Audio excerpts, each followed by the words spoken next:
Star C Channel 的朋友们，大家好！首先在这里祝福大家2023新年快乐，也一直感恩大家对频道的支持和喜爱。那今天呢，我们已经跨入了我们的2023年，在这里祝福大家在新的一年当中一切顺利，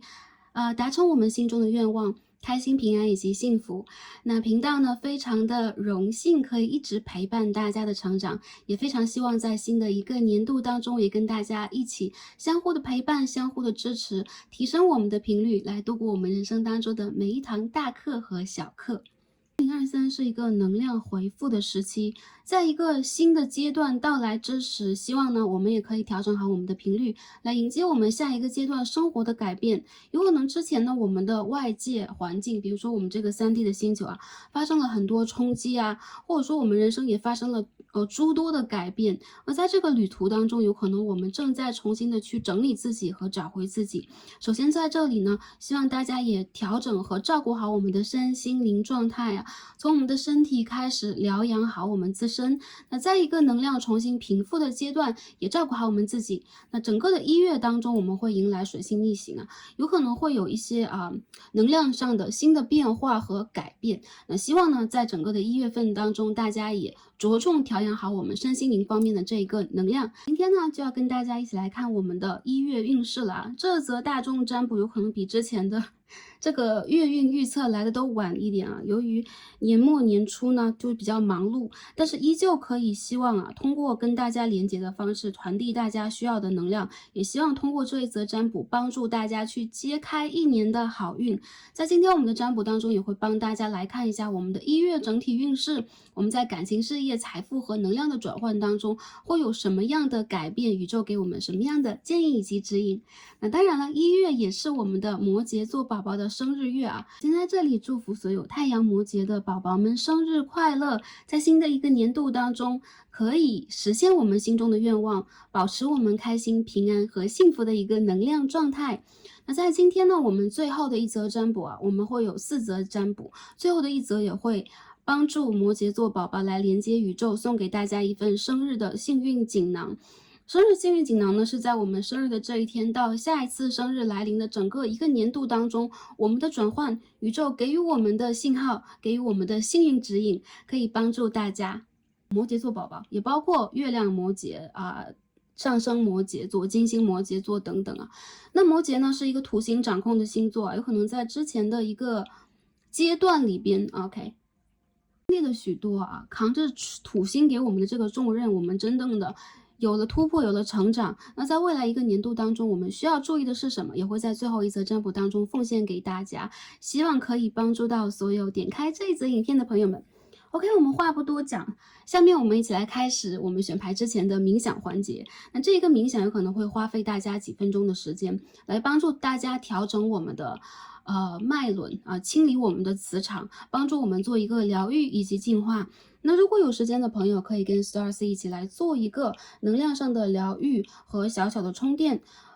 如果大家环境比较允许啊，可以找一个比较安静的环境，或者说可以在放松的情况之下闭上双眼呐，或者说放松我们整个身体等等啊，用这样的一个冥想的方式啊，一个通过声音的震动跟宇宙连接的方式来帮助我们来打开我们各个脉轮的能量。好，那大家调整好我们的状态，调整好我们的姿势，安全的情况之下，让我们闭上双眼，一起来聆听宇宙的声音。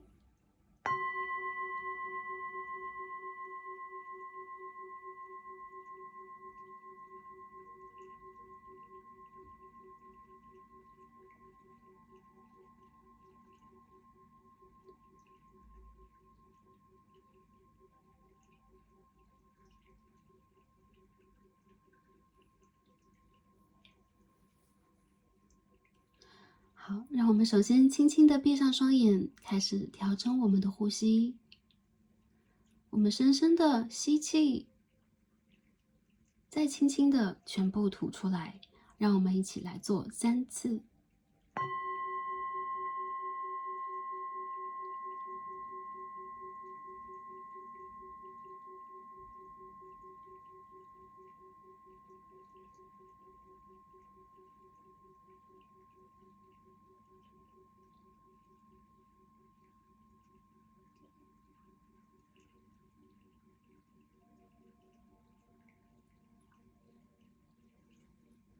让我们一起来开始打开我们的雷达，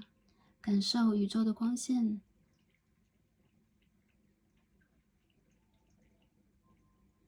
从上而下开始穿过我们的身体，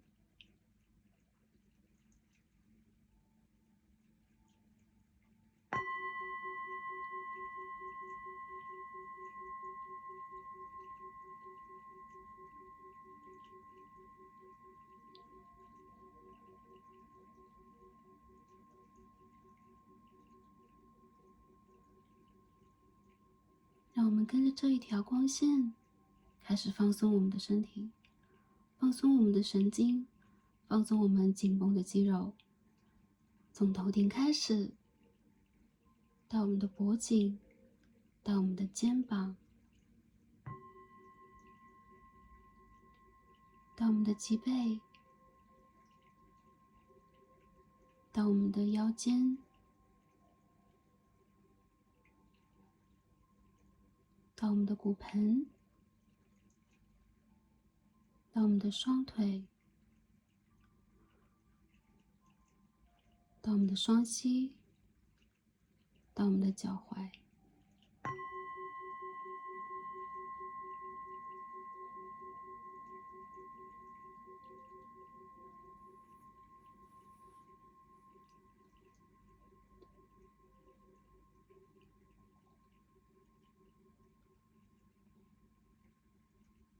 我们可以感受光线像水一样流动。此刻我们的身体是透明的。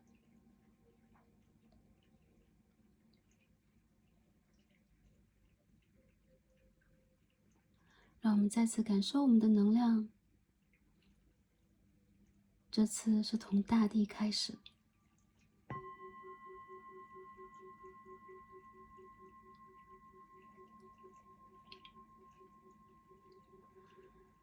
感受我们的双脚下方，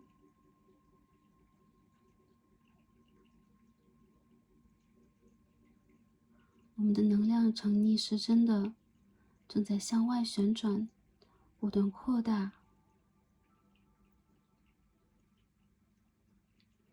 开始只是我们双脚的范围，随着我们的呼吸，我们的能量一点点打开，在我们的身体下方形成一个金色的圆形，不断的旋转，不断的扩大，充满我们的整个空间。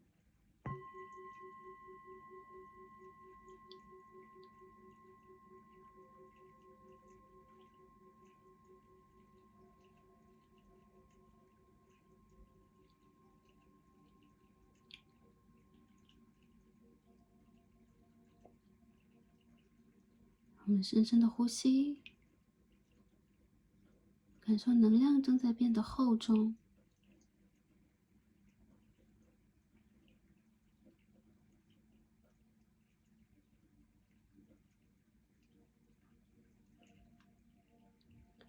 让我们一起来开始感受能量到达我们的脉轮。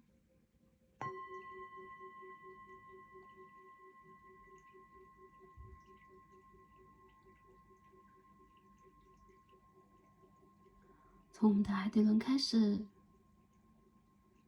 盘旋向上，到我们的脐轮，到我们的太阳轮，到我们的心轮，到我们的喉轮，到我们的三眼轮，到我们的顶轮。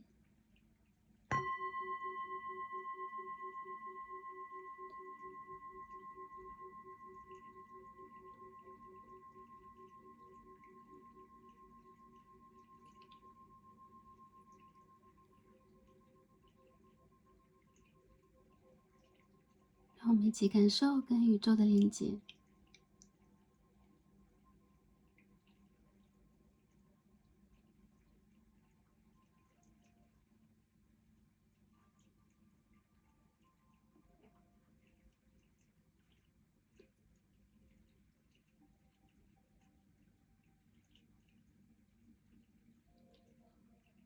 感受宇宙给予我们新的一轮的祝福，给予我们满满的能量，给予我们对于未来的指引。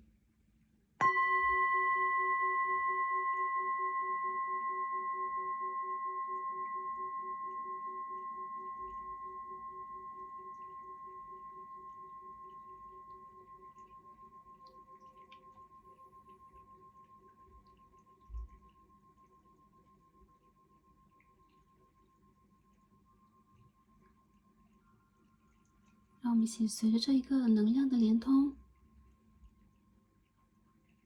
打开新年的一扇新的大门，敞开我们的心轮，迎接属于我们的未来。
在这里送上宇宙的祝福，感恩大家，也感恩宇宙。我们今日的冥想就完成了，希望能够帮助大家调整和放松我们的身心灵状态，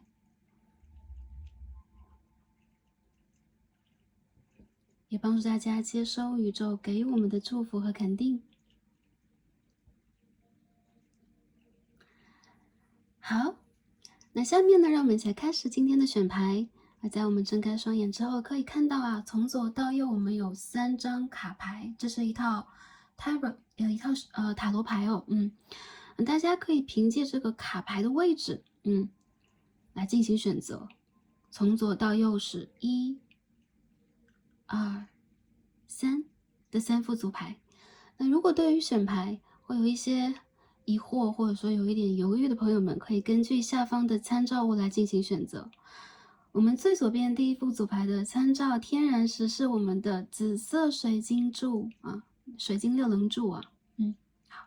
一颗紫色的水晶。好，我们中间的一副组牌参照的天然石是黄色水晶六棱柱啊，一颗很透彻啊，黄色水晶，有一点点淡茶色。好，这是第2副组牌的参照天然石。我们最右边第3副组牌参照的天然水晶石是我们的白色水晶石。好，也可以说是透明水晶啊，白水晶。好，从左到右1、2、3的3副组牌，哪一副组牌是第一眼吸引到大家注意的呢？哪一副组牌又是跟大家最有连结的呢？根据你的第一直觉就没错了。想好的朋友们，就让我们一起开始今天的抽牌和读牌吧。选到我们最左边第一副组牌紫色水晶的朋友们，让我们一起开始今天的抽牌。选到我们最左边第一副左牌紫色水晶的朋友们，我们的神谕卡都已经抽好了。那今天我们要一起来看的主题呢，是我们的月运预测篇，看一下我们的2023年的1月运势，我们的年度好运的新起点是什么样的？这个月份的整体运势，以及我们在感情、事业、财富等方面会有什么样的运势转换？宇宙给我们什么样的建议以及指引？好，那第一副牌的朋友，我们首先看一下我们的主牌指引牌给我们什么样的能量啊？大家选到了紫色水晶，那对应紫色水晶呢？这一张卡牌告诉我们什么？这是一套塔罗牌哦， Ten of Pentacles， 哦，金币的10号，哎，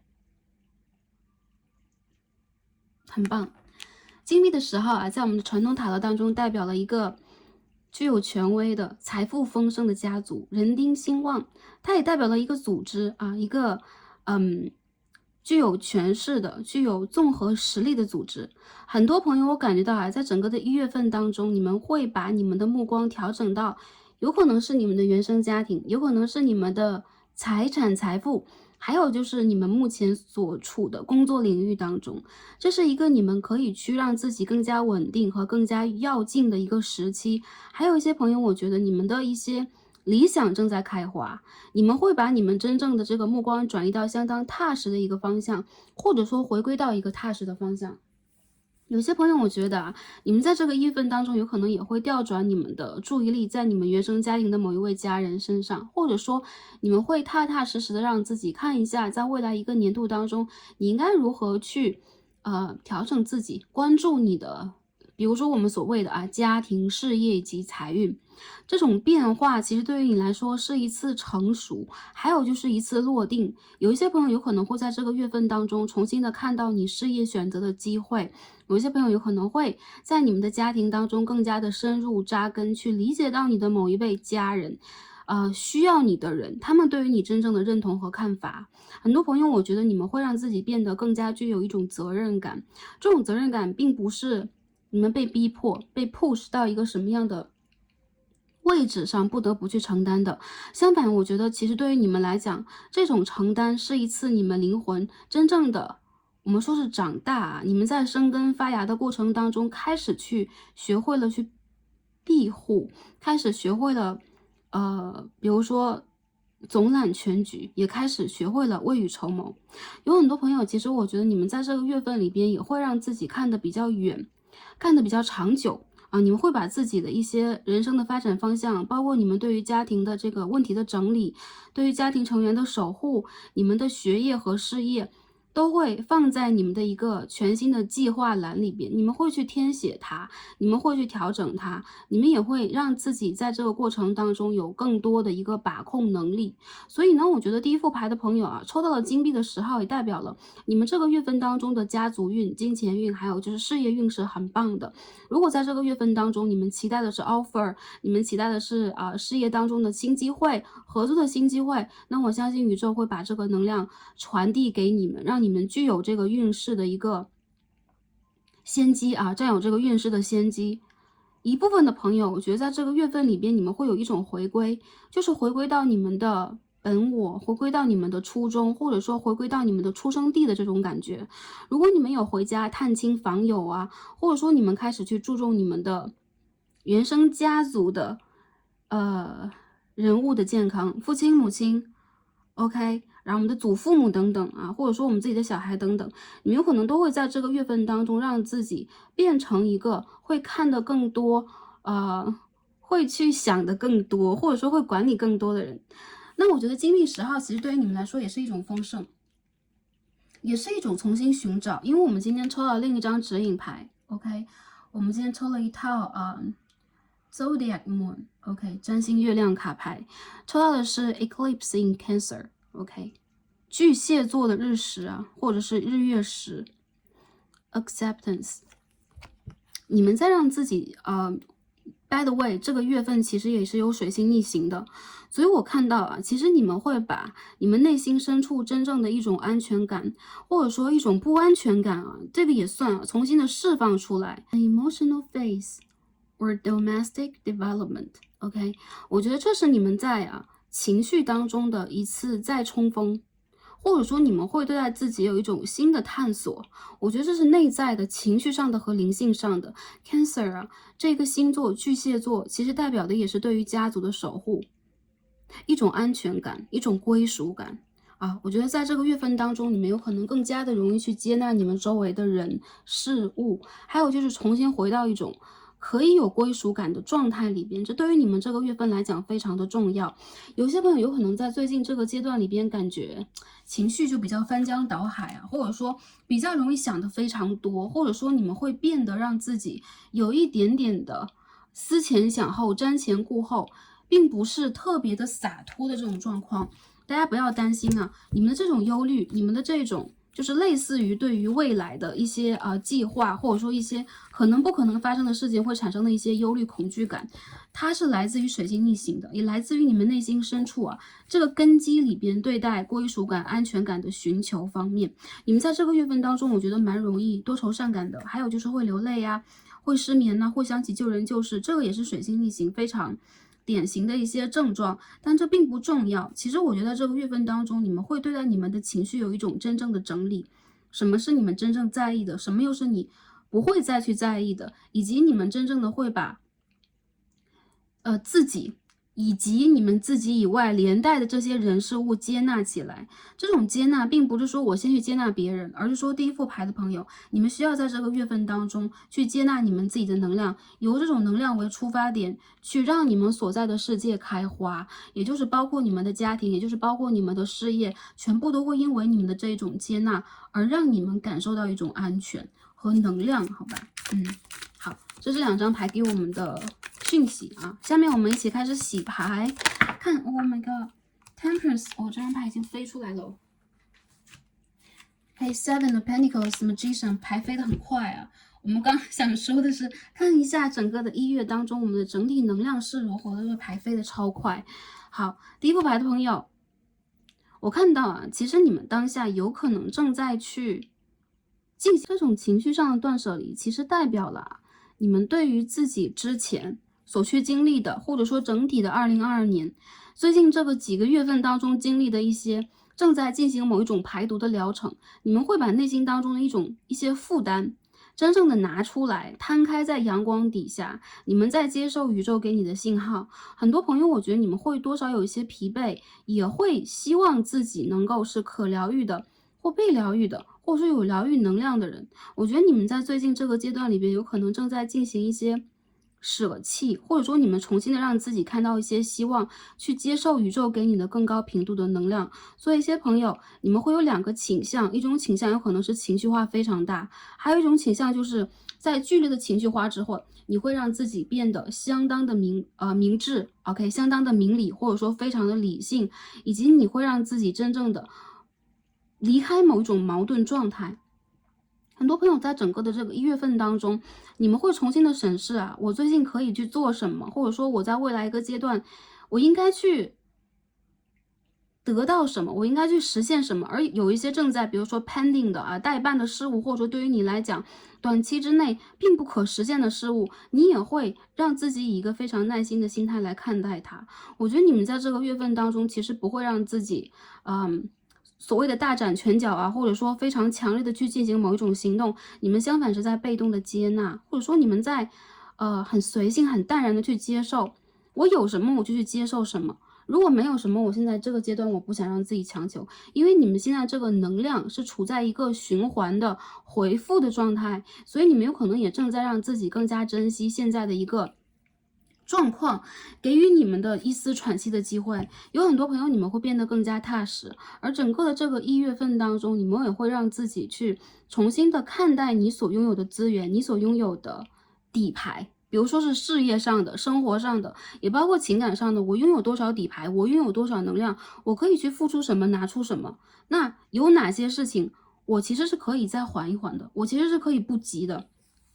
所以1月份当中呢，第一副牌的朋友，你们也不需要让自己特别的急。我看到的是，其实对于你们来讲，一些你们不会让自己，比如说特别去把控的、控制的，或者说强力推进的一些事情，反而会无心插柳的，渐渐有一个还不错的结果。你们会有点倦倦的，但同时你们也会真正的暗中让自己做好你们该做的任何一件事情。对，无论是我去整理我的生活，还是我去帮助我的家人，还是我去做我的工作，对你们来说，你们都会让自己顺其自然的取得你们比较满意的一个结果。有很多朋友在这个月份当中，你们不再强调你们个人的能量和能力是什么样的，你们会用一种学习的和打开的姿态，也会去看一些全新的事物，比如说你们会去学习一些新的知识啊，你们会了解一个新的行业，然后新的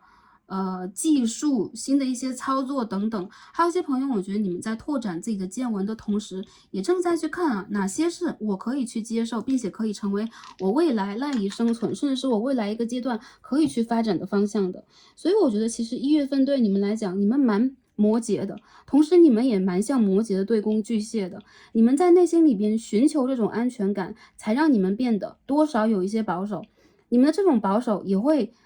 也是来源于一些情绪，但是情绪的整理对你们来讲才是一个源头。所以说我们整理一下，就是在这个月份当中，你有可能很多事情会来源于情绪，但是也会由于整理情绪，你们会真正的跟宇宙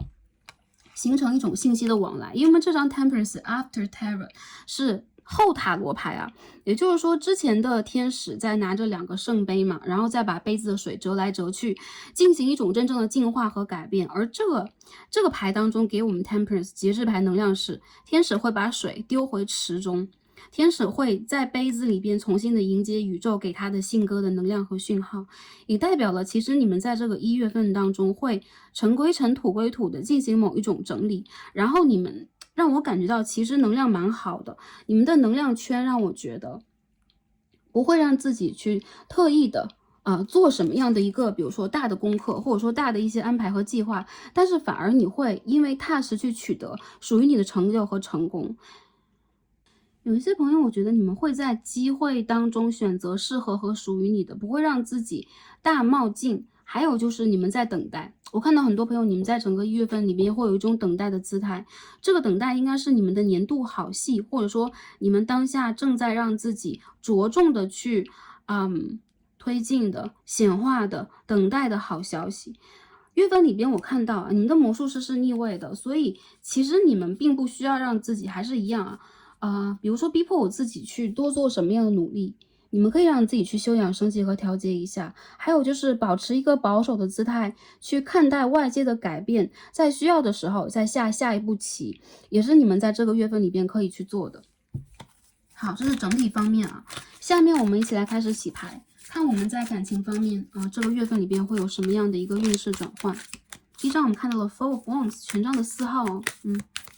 继续来看一下我们在1月份当中的感情运势是什么样的。Six of Cups God 好，这张牌是什么 ？Ten of Cups 不错1月份的里边呢，我觉得很多朋友尤其是感情关系比较稳定的朋友，有可能你们在考虑让关系更加的稳定确立，因为这边出现2张10号牌，金币的10号，圣杯的10号，我们也有权杖的4号，所以一些朋友我觉得你们会好事将近，或者说你们正在讨论呢关于未来的生活呀，生活的确立呀，关于你们的承诺关系，或者说一些朋友干脆来讨论结婚呢，婚礼一些事宜，有可能你们会把另外一半想带回家里跟家人去相聚，你们蛮希望去享受一个比较浪漫的宁静的感情关系的互动的状态。所以我觉得有伴侣的朋友，或者说在感情关系比较平稳的朋友1月份里边是一个无事发生的月份，有可能你们会在内心当中更加容易去依赖对方，你们会想起一些过去美好的桥段，希望能够重演一遍Yesterday once more 那种感觉。还有一些朋友，我觉得你们会有一种怀旧的情节，怀旧的情怀，原因在于这次水逆会带给你们对于过去的一些情感能量的共频和共情你会回到过去跟那个时候的你以及对方进行共情。所以我觉得很多朋友，如果你们在平稳关系以及关系当中的话，你们可以在这个月份当中跟对方有更好的一些情感上的、情绪上的，甚至是我觉得是美好事件的一些互动多去享受跟周围的家人朋友欢聚在一起的时光。如果一些朋友你们在异地恋情的话，多去视讯多去给对方打简讯还有就是宅在家里边跟对方聊聊天，整理一下过去的物品、信件、礼物等等，对于你们来说都是一种内心能量的补充。我觉得整个月份当中，你们蛮容易让自己感受到在情感里边的这种温馨的踏实的感觉，归属的一种感觉，因为这是你们内心当中正在去寻求的。有很多朋友，我觉得这个月份当中，你会去更多的接纳目前感情的这个现状和面貌是什么样的。比如说现在的我这份感情，有可能我和对方也处在一些问题当中，或者说我们各自有各自的问题，尤其是家庭的事业上的一些问题，团队里边的一些问题要去整理，但是你们反而会让自己在这个月份当中去理解、接纳以及认同。有很多朋友，我觉得你们在这个月份当中会让自己真正的理解你们需要的情感状态是什么样的，你们需要让自己如何调节，或者说你们会放弃掉一些在情绪当中的挣扎你会真正的去开始接纳你自己，也接纳你对方。很多朋友，我觉得你们会跟对方去深挖出一个情感当中有更多连结的状态，比如说我和对方越来越出现一种稳定的、和煦的，像家人一般的状态。当然了，其实这个月份当中也让我觉得情感当中并不是一个激情特别多的月份，相反是一个非常求稳定、求踏实、求内心当中安全感的一个状态。如果呢，第一副牌的朋友，你们现在在一个比如说暧昧呀，一个拉扯的关系的话，你们反而会让自己呢，在这个月份当中休息下来。你会觉得，哎，我在情感的这个漩涡当中沉沉浮浮的，有点太累了。那如果我和对方当下还并不是能够有一个很明确的答案给到对方的话，你们会选择让自己贴近有安全感的一方，或者是有安全感的这样的一种选项。比如说是什么样的一个情绪状态是让你有安全感的，跟家人也好，跟朋友相聚，反而也会成为你生活当中很重要的一点。有一些朋友，我觉得你们会有旧人回归的能量哦，因为这边有 Six of Cups。如果你们现在在等待呀，在想念呢，或者说对于你们来讲，有一些事情，因为这是逆位的 Six of Cups，也就是说有一些回忆它固然美好，但是你愿意把它放在当下，你愿意让自己接受目前的自己和这种状态，它其实也是情感当中的所谓的安全感和回归感。所以我觉得第一副牌的朋友，你们的心态和你们的情绪在这第一个月份当中反而是好的。很多事件我觉得哪怕是会真正的发生，比如说会有联络呀，然后也会有一些信号呀，也会有一些对谈等等，但是我觉得更多的是对于彼此的一种情绪上的表达，然后是一种真正的依赖，也会给对方提供真正的情绪价值。所以在这个1月份当中，我觉得不管大家处在一个什么样的情感能量当中，去真正的热爱自己，接纳自己和照顾自己，以及对方第二点才是对方。你们真正可以去大方做起来的，因为我觉得不会让你们感受到伤害。有很多朋友这边的翻一下牌出现的这个宝剑2号 Queen of Wands 逆位哦，逆位的权杖皇后也代表了你们有可能在这个月份当中拒绝去选择，有可能之前你们做了一些断舍离，然后这个前任和你之间还有一些连结。但是或者说你面临一个选择这边很凸显的这种三角选择，然后或者说你需要让自己在理性上和感性上，在行动上和思考上等等做一些二元对立的选择，你们会让自己在这个月份当中，如果是比较激动的情况之下，比较心急的情况，反而会做错选择。所以这个月份里边，其实你们在情感上更多的时候是静默的，在这个状态里边理解自己和接受自己做一个身心灵的沉淀。如果最近你们会有一种我想分手了，或者说我最近又出现了一些问题了，我看到对方身上会让我有一些接纳不了的点，我觉得这个月份里边你们会有一种想装糊涂的感觉，就是我会装糊涂，我会睁一只眼闭一只眼的，原因就在于我不能去完全坚信我的选择是正确的，或者说我这个选择之后我会出现一个什么样的形态，会给我们彼此一个什么样的波及和影响。所以正在做一些真正的所谓的断舍离和决定的朋友，反而在1月份里面我觉得是做不出来的。你们会犹豫，你们会让自己想要沉浸在当下的一个状况，起码是暂时的。还有一些朋友就是你们会在这个1月份里边比较希望的是表面的和谐，哪怕是表面的，因为你们不太想让自己去经历暴风雨或者是波澜，特别是这是这个年度的第1个月份我不希望我的开门好彩头是这样的。所以很多朋友我觉得这个月份里边的情感并不是在劝大家该装糊涂能装糊涂就装糊涂，而是你们需要去了解你们的情绪其实在当下是非常易碎的。所以说当你们去进行某一种选择，或者当你们真正的心痛了，想要去做一些行动和连结一些改变的时候，更多的时候你们需要让自己是安全的。OK， 有一些朋友，如果你们处在这种比较暧昧的状态然后我觉得关系其实会有一些稳定的提升，但是其实你们两方有可能也都会因为一些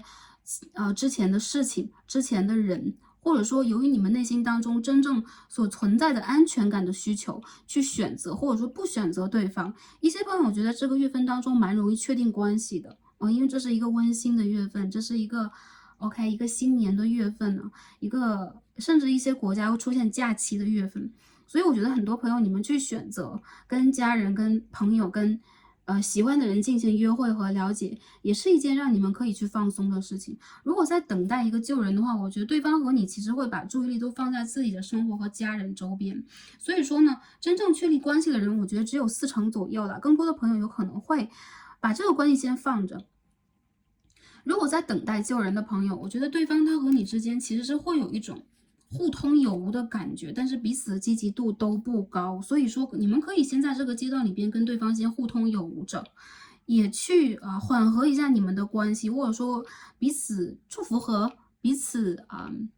我就是彼此连结一下就 OK。然后一些朋友，我觉得你们在等待新人，比如说我现在是一个完全独身的单身状态，我看我有没有新人会出现在生活里边的话，这个月份当中，其实对于你们来讲是欲速则不达的，因为你的能量好像正在渐渐回归和转好，确实是在转好，但是这未必是你可以去操控你的能量，或者说更大限度的去显化它的阶段。所以很多朋友，我觉得在这个1月份当中，家人的聚会啊，朋友的聚会啊，或者说会让你觉得比较温馨和有安全感的一些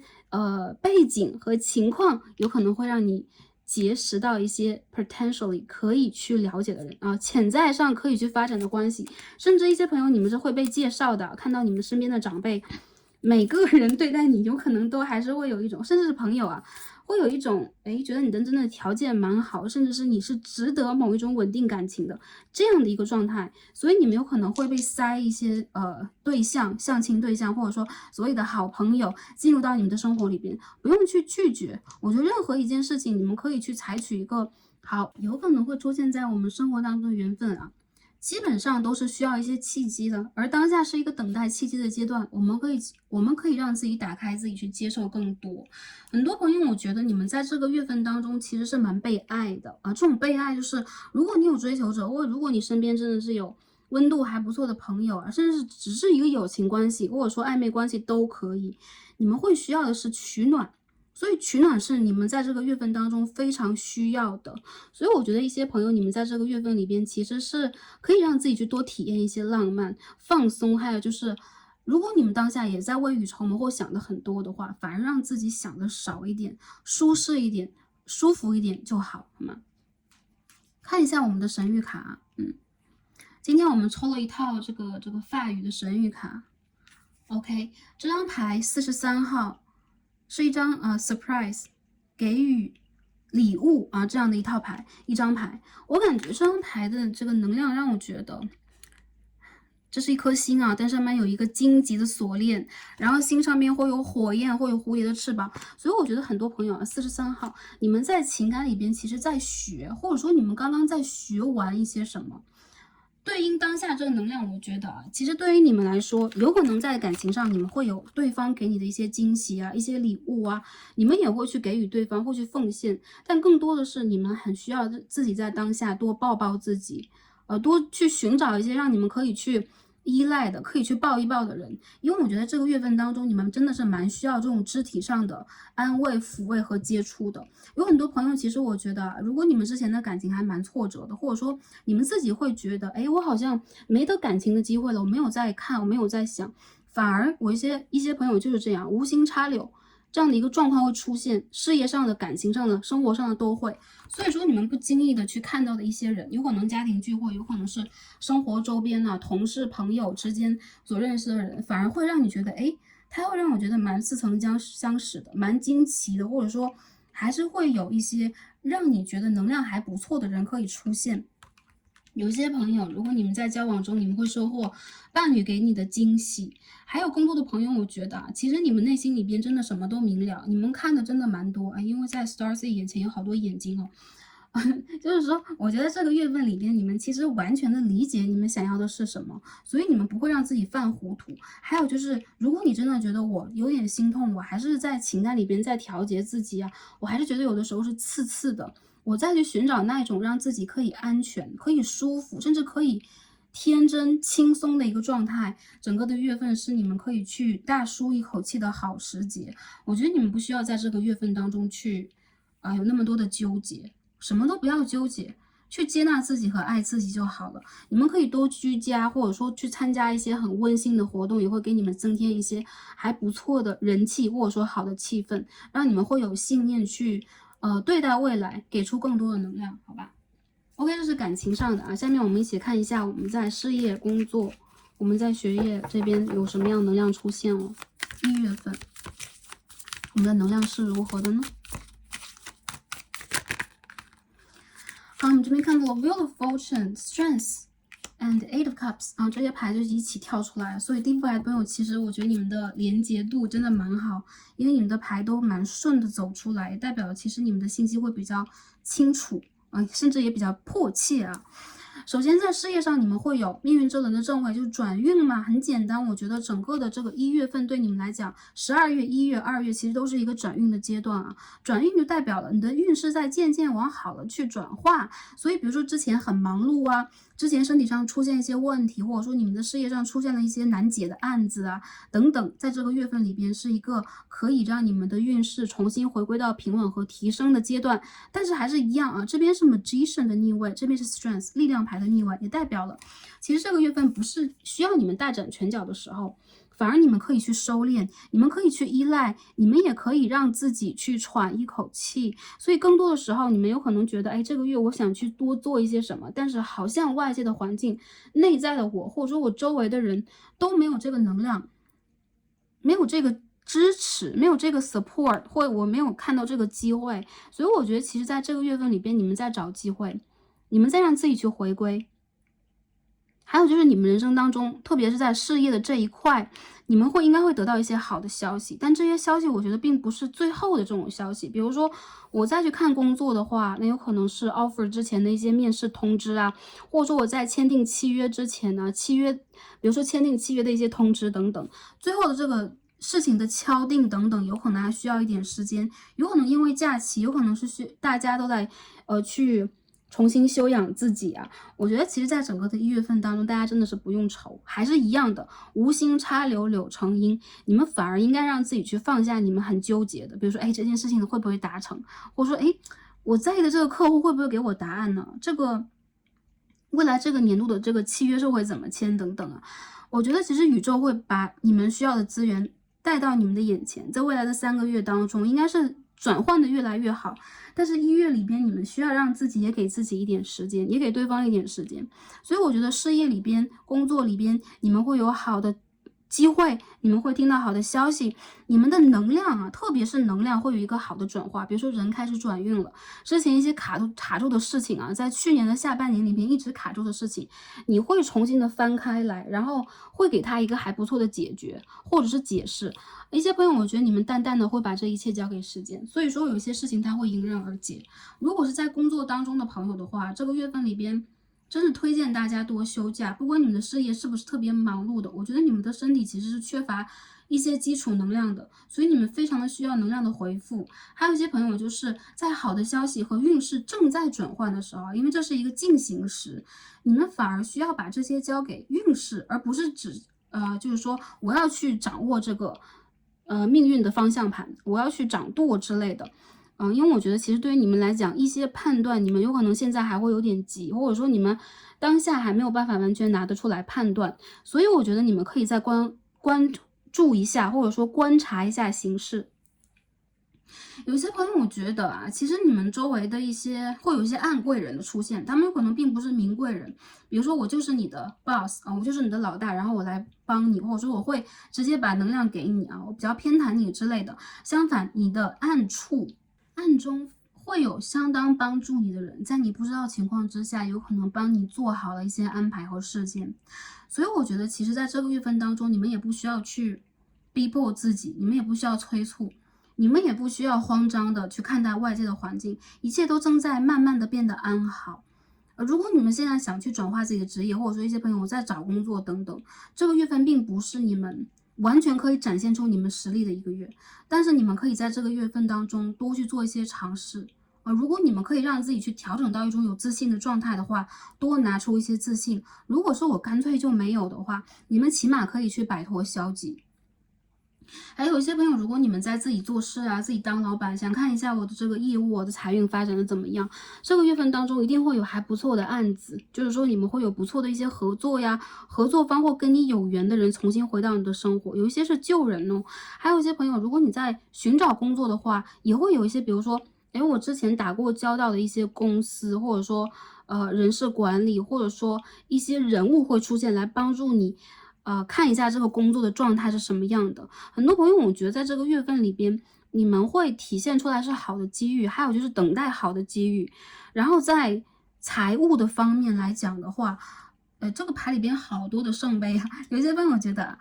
一个命运之轮代表了一个新的开始，而其他的我觉得你们的运势在转换，所以说在财务的，比如说我们的收获，还有就是我们的付出，我们的投资方面都还是要相对保持一个谨慎。有些朋友，我觉得你们在这个月份当中会有，中等财富出现，比如说我每个月份会有什么样的一个薪资，然后我会有什么样的一个收益啊，我会有什么样的一个盈余等等。它会保持一种平稳状态，但是相反的，我觉得如果你们期待的是很大的案件，你们期待的是一个很不错的，比如说经济上面的转化，我觉得你们需要再等1到2个月的时间，因为我看到很多朋友，你们在1月当中，不管未来的月份是什么样的，你们在4月左右是会迎来一个非常好的转运。而1月其实是转运的开始，也就是说这个大地的能量在发生转化，所以对你们来讲其实都是非常积极的。但是还是有些事情你们需要再去等待一下，有可能是跟一些团体有关系，跟一些组织有关系，或者说这是一些非个人的行为，因此你们还是需要给自己一点时间去相信自己。很多朋友，我觉得这个月份你们蛮适合休假和居家的哦。如果有一些朋友，你们现在还在，就是说我是很紧迫的工作呢，那我觉得有可能你们的工作强度会稍微降下来一点。如果是学生朋友的话也是一样啊，一些朋友在休假中，那很明显就是你们有可能正在去接触到一些你们觉得很有兴趣的事件，或者说你们有可能当下还正在去调整自己。一些朋友，如果我进到这个月份读书，然后我会有考试，我会有论文的发表，然后我会有一些职业的资格证书的评定之类的，我觉得能量很好，但是你们的能量让我感觉到缺乏一点力量，缺乏一点自信，或者说你们的身体有可能缺乏一点点的滋养，或者是平衡，或者说是热情的推动力，所以你们可以去调整一下你们的海底轮和脐轮。这个月份是你们重新修整海底轮最好的一个月份，海底轮和脐轮，所以大家可以多去运用一些冥想的，或者说天然疗愈的一些方式帮助自己。有一些朋友，我觉得你们在这个月份里边要注意一下你们所吸收的一些信息啊、讯号等等，因为你们周围有可能会有很多的信息能量，比如说每天我们打开我们的手机，打开我们的智慧手机，我们会看到好多好多的信息爆发在平台当中，你们需要去采集一些积极的讯息给自己，因为我觉得你们这个月份当中的情绪是蛮容易波动的，还有就是其实你们的内心还是一样啊，会比较敏感，所以这个整个的月份当中，你们需要给自己做一种非常稳定的调节。还有一些朋友，我觉得这个月份里边你们会有一些财运，有可能是来自于大的组织，或者说干脆就是家庭的，好吧？有些朋友，我觉得如果你们想问，我的这个，比如说我有考试啊，我真的想看一下我会不会过，我觉得还是一样的。我觉得你们有80分的可能，就是会取得你们想要的，但同时我觉得你们真的需要让自己在这之前稍微自信一下。还有就是在整个的前几个月份当中，你们有一个什么样的积累，这也蛮重要，因为这边有张 Temperance 代表了一种积累。如果你们在这件事情当中的积累是我已经达到了80%，我已经完全可以去控制 handle 这个局面的话，我觉得你们的结果基本上会达到你们的相当的一个满意啊。好，一切我觉得你们在整个的1月份当中需要淡定需要把一切交给宇宙和你们的缘分，因为这也是你们真正的去重新接好运的一个月，所以我觉得你们的想法观念一定要转换在一个积极的频道里边。 OK， 我们看一下今天的这个天使卡给我们的能量是什么样的。 Divine Guidance， OK， 神圣的指引所以说你现在的一些灵感，你的一些想法其实是你的天使，你的高频率的存有正在去回应你之前的祈祷。因此我觉得很多朋友你们在这个月份当中，有可能你们会有新的灵感，你们的直觉告诉你我应该等一等，或者说我应该往前走一步，或者说这件事情我需要再重新的盘算一下。这个其实都是你的天使和指导灵以及你的祖先高我给你的讯号。其实你们在这个月份当中我觉得蛮灵的。首先你们会比较敏感，再者就是你们的敏感会让你们有一种自我保护欲，这种自我保护欲会让你在任何的事情里边更加着重你们内在的想法，你们内在的需求，所以说你们也会更大频率的得到宇宙给你的讯号。这边像 Temperance 其实已经就是说给了大家这个信号了。我们可以看到一个白鸽，那白鸽在我们的卡牌当中代表就是 messenger， 所以说我觉得你们在接宇宙的讯号，同时你们也是发信的人。这个月份当中，你们的祈祷啊，你们的许愿啊，比如说我的新月许愿，我的满月许愿，然后我的生日许愿，或者说我的新年许愿等等，都是非常的重要的。我看到其实你们会突然的有一种灵感，突然的有一种想法，或者说你的直觉在告诉你，你应该是这样的，应该是那样的，未来会是什么样的。有一些朋友开了那种第三眼啊，就觉得哎，我的未来好像就应该在这条路上，我有一种强烈的直觉和渴望，这个就是宇宙给你的。所以我觉得第一副牌的朋友，你们完全可以去相信自己。而在这个月份当中，我觉得你们其实是会比较注重你们内在的挖掘，或者说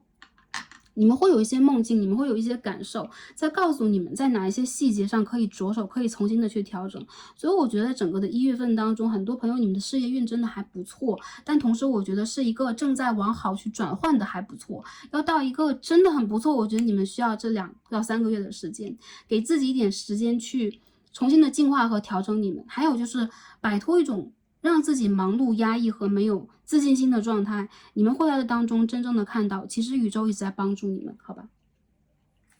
所有其他的方面呢，我觉得这副牌的朋友啊，如果你们在这个月份当中需要注意什么，一定是很多朋友你们真的需要居家，然后需要在意你们的情绪，需要给自己身体调养。有一些朋友，如果你们啊，我真的是整个的一个年度我都累得不行了，我真的是感觉我背负了太多，那这个月份就是给你们喘息的最好的月份。所以在健康方面去查缺补漏，然后该去做一些健康的调养啊，营养上的调养啊，饮食上的调节，大家一定要在这个月份当中不要疏忽。还有很多朋友，我觉得这个月份里边你们去办理任何的事情，包括你们的出行，其实都是以稳定为主的。那如果在这个月份当中你们是蛮给自己一些时间的，或者说在这个月份当中蛮懂得花时间给自己的，之前的一些事情花了蛮长的一个时间去酝酿它，那我觉得这个月份到未来2个月你们会得到蛮不错的答案。还有一些朋友就在这个月份当中，你们会起心动念，有一些新的想法和计划，那我觉得去计划就 OK 了，它哪怕会有一点点慢，但是我觉得它来的时间应该是非常对的。好，我们最后看一下宇宙给我们什么样的建议以及指引呢？我们今天抽了2张神谕卡，首先我们看一下第一张牌啊，我们抽的是16号，今天我们的牌其实都跟数字7蛮有关系的啊。OK， 我们抽的就是一张心啊 ，Hearts。我这张牌里面有一颗爱心所以我觉得这个牌里边让我感觉到第一副牌的朋友，首先你们的心是不是有点累了，或者说这个阶段里边是不是需要一些内心的安抚？你们是不是需要让自己重新的去选择爱自己和相信爱？这个月份里边，刚刚我们提到啊，修海底轮、修脐轮，当然心轮也要修。但我觉得这件事情真的不用着急，比如说啊，我到底哪里出了问题，我是说马上要把我自己补起来之类的。其实我觉得对你们来讲，你们需要的是给自己可以做梦的勇气以及安全感。这个月份里边一定会有让你们很惊喜的一些旅途，你们也会去忘记，哪怕你会想起，但是你也会渐渐的把它放在一个新的位置。我指的是过去，所以说你们会去忘记掉之前的，或者说清理掉之前的一部分的能量，让自己勇敢的往前去走。如果你们当下再去许愿的显化的等待的是感情当中的好消息的话，那我觉得这个月份里边其实对于你们来说会有一些很不错的进展，但同时它是一些进展，它是需要你们去花一点时间去显化它，给它耐心，给自己勇气，甚至是给自己以机会去追逐的。很多朋友我觉得感情这件事情你们要听自己的，你们不用去听任何人给你们的，比如说建议呀等等。我觉得你们内心里边其实有一种向往，而且如果你不去追他的话，你反而会限制你的成长和蜕变，所以也要相信自己多一点。第二张牌我们抽到的是42号 South Node。南焦点啊，南焦点是一个业力的关系，包括我们之前的一些债务问题，我们前世所经历的，我们之前经历的，它是一个前面的循环带给我们的影响，也包括我们经历过给我们的一些课题。我觉得选到南焦点的朋友，你们在这个月一定要经历一些，比如说旧事回归，旧人回归，重新整理你们之前的事物，还有就是你们再通过它来进行某一种学习，甚至你会有一种惊喜，甚至你会在这个课题里边重新的去收到你们需要的讯号。如果之前这个信号因为你的心痛，因为你的一些蜕变前的一些视野的局限被屏蔽了，那我觉得在这个月份当中，你们会重新发现啊，之前的一个 cycle 里边你经历的东西，正在让你去成长成为一个什么样子。你有可能会有新的肌肉，你有可能会有新的翅膀，你有可能会有新的火焰，但之前的一些问题的整理对你来讲也是势必是非常重要的，所以你不能去漠视它，也不能去无视它，甚至你不可以去否定啊。之前如果你的经历是让你不喜欢的，或者说让你到现在来讲还没有去学完的，或者说你现在有可能还是有一点疑虑的，我觉得这个月份当中是你去整理它最好的一个阶段，它会让你的心轮，会让你的心重新有一种释放和轻松。我觉得你们的心中会飞出蝴蝶，但是有可能在之前确实也要去经历一个荆棘的阶段，一个破茧的阶段。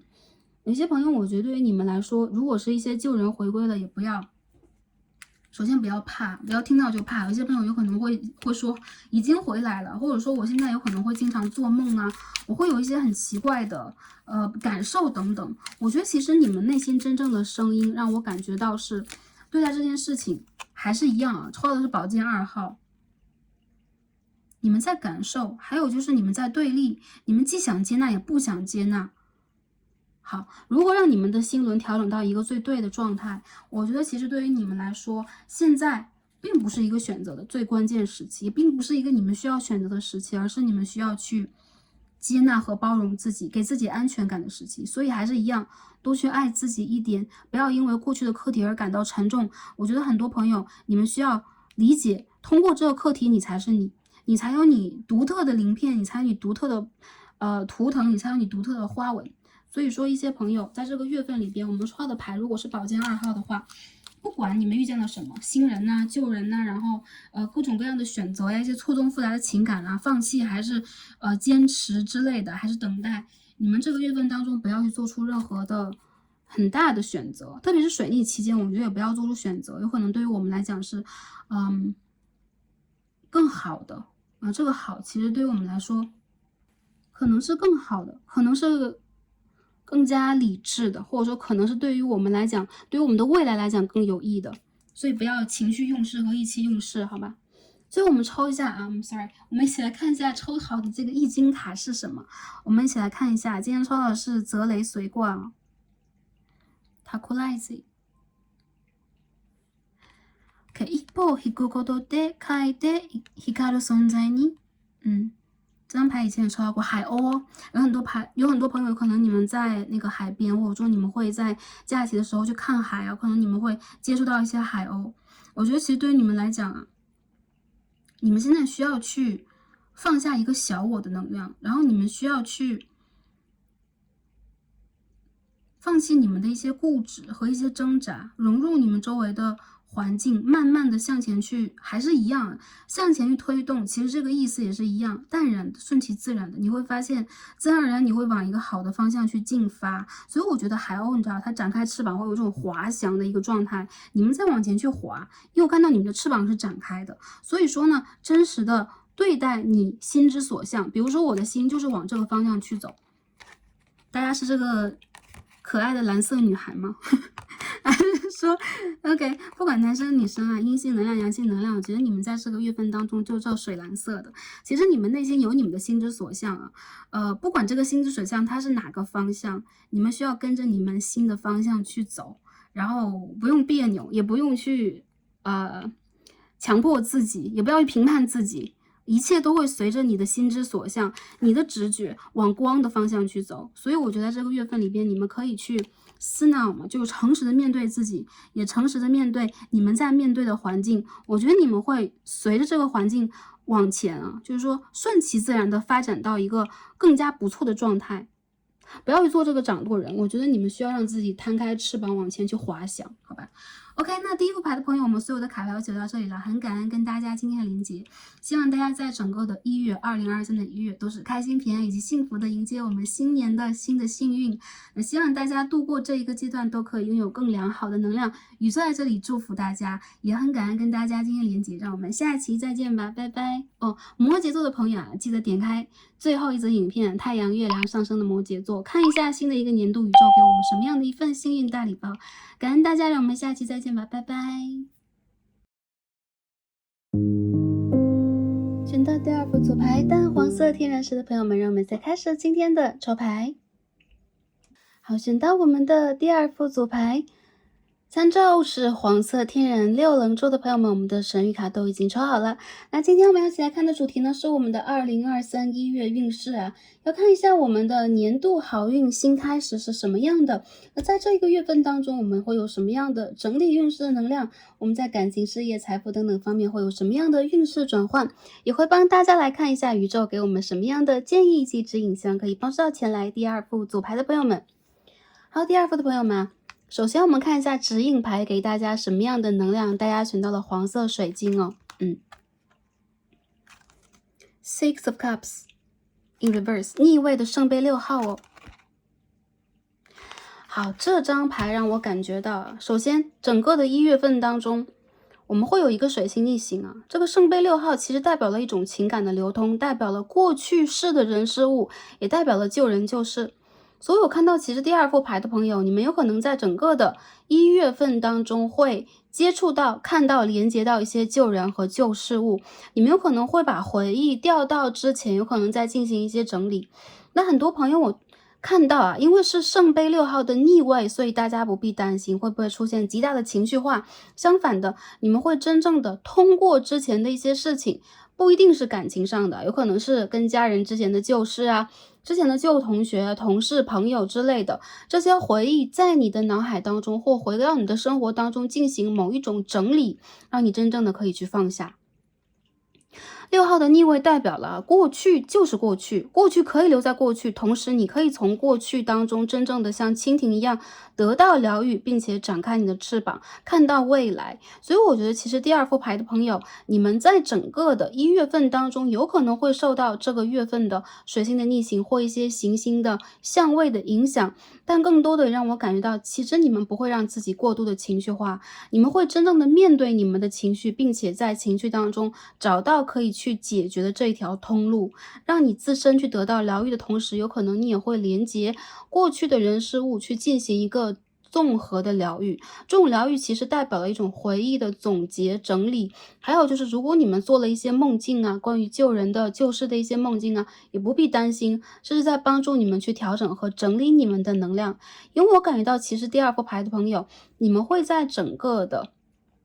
1月份当中有一个新的启程。我们今天抽到了这另外一张神谕卡是 Sun in Sagittarius。OK， 射手座在太阳啊，也就是说很多朋友我感觉到其实在整个的12月份到来之时，你就已经开始了一个全新的旅途了。你会发现其实你的内心当中在期待的，再去显化的和再让自己需要完成的是在未来一个阶段的调节和整理。你有可能会踏上一个新的旅程，你有可能会为自己设计一个冒险的旅途，你有可能会为了自己新的一个年度做一个总体的目标和计划，但它并不只是一个计划而已哦。那第二个牌的朋友，其实更多的是你们会让自己往前去踏上你们的这一个新的领域，新的一个地图，你有可能会解锁一个新的地图。所以我感觉到其实这个牌的朋友啊，你们在整个的1月份当中，除了会多少受到旧人旧事物和情绪上的一些波及以外，你会让自己更多的看到未来，你会去学习，你会去通过自己之前一个阶段的学习，重新理解你在学习什么，你需要什么，你的经验是什么，你的感受是什么。所以我觉得整个的1月份也是第二个牌的朋友可以重新去完成自己，可以重新去接纳自己，重新去计划自己的一个新的阶段。整体的这个1月份里边，我觉得你们会让自己通过一些出行啊，通过一些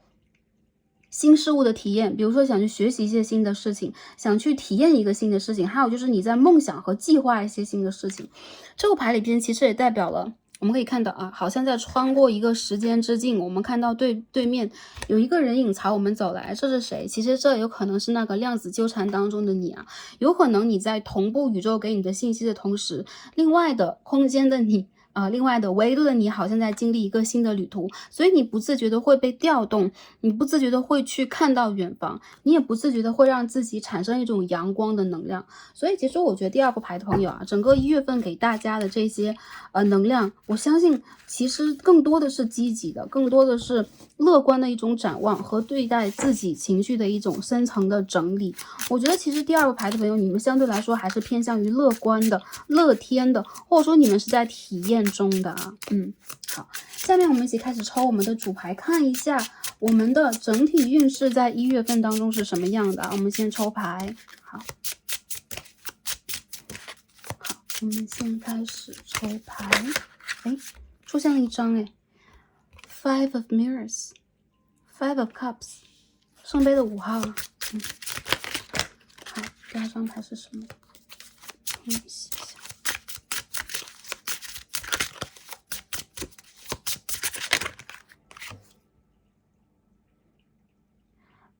Knight of Cups，Knight of Mirrors， 圣杯的骑士吗？好的，全部都是圣杯耶。这个牌的朋友水象很多吗？我们再继续看一下哦。什么牌飞出来呀？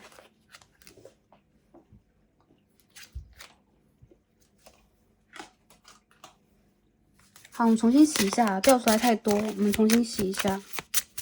整个的1月份当中 ，OK，Ace of Wands， 好，权杖的1号，我觉得很不错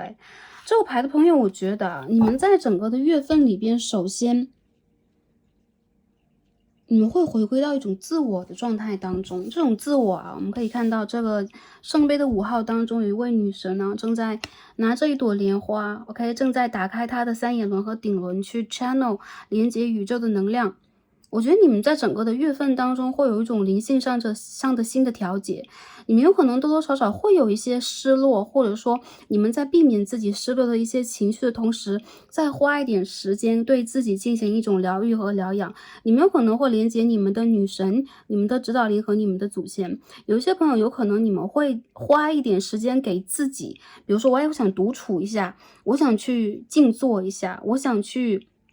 冥想一下等等。这个月份的开端对你们来讲，你们非常需要能量的疗愈的同时，你们也很需要去找到自我这2个字。这个自我有可能是你的本我，有可能是你连接高我的一个能量。在这个过程里边，你们会重新的看到The Dreamer 你是一个让自己现在去做梦的人，你是一个梦想家，你会重新释放你内心当中的猛虎。而这张牌其实是一个水元素的牌，也就是说在你们的内心深处是有很多情绪、很多感知的，你们是非常敏感的，同时你们也是具有野心的。这张牌其实它会有一种野心的能量，是区别于其他塔罗牌当中很不一样的元素。我看到对于你们来说，其实整个的2023年你们是非常期待去大展宏图的，甚至你们开始去找方向，你们开始去切实的行动，你们开始去连接周围的人。我觉得你们在整个的月份当中会有一个很强烈的转变，就是你们会从一种情绪化的元素和内在调养的一个状态冲向外界。对待你来说，有可能一个能量回复的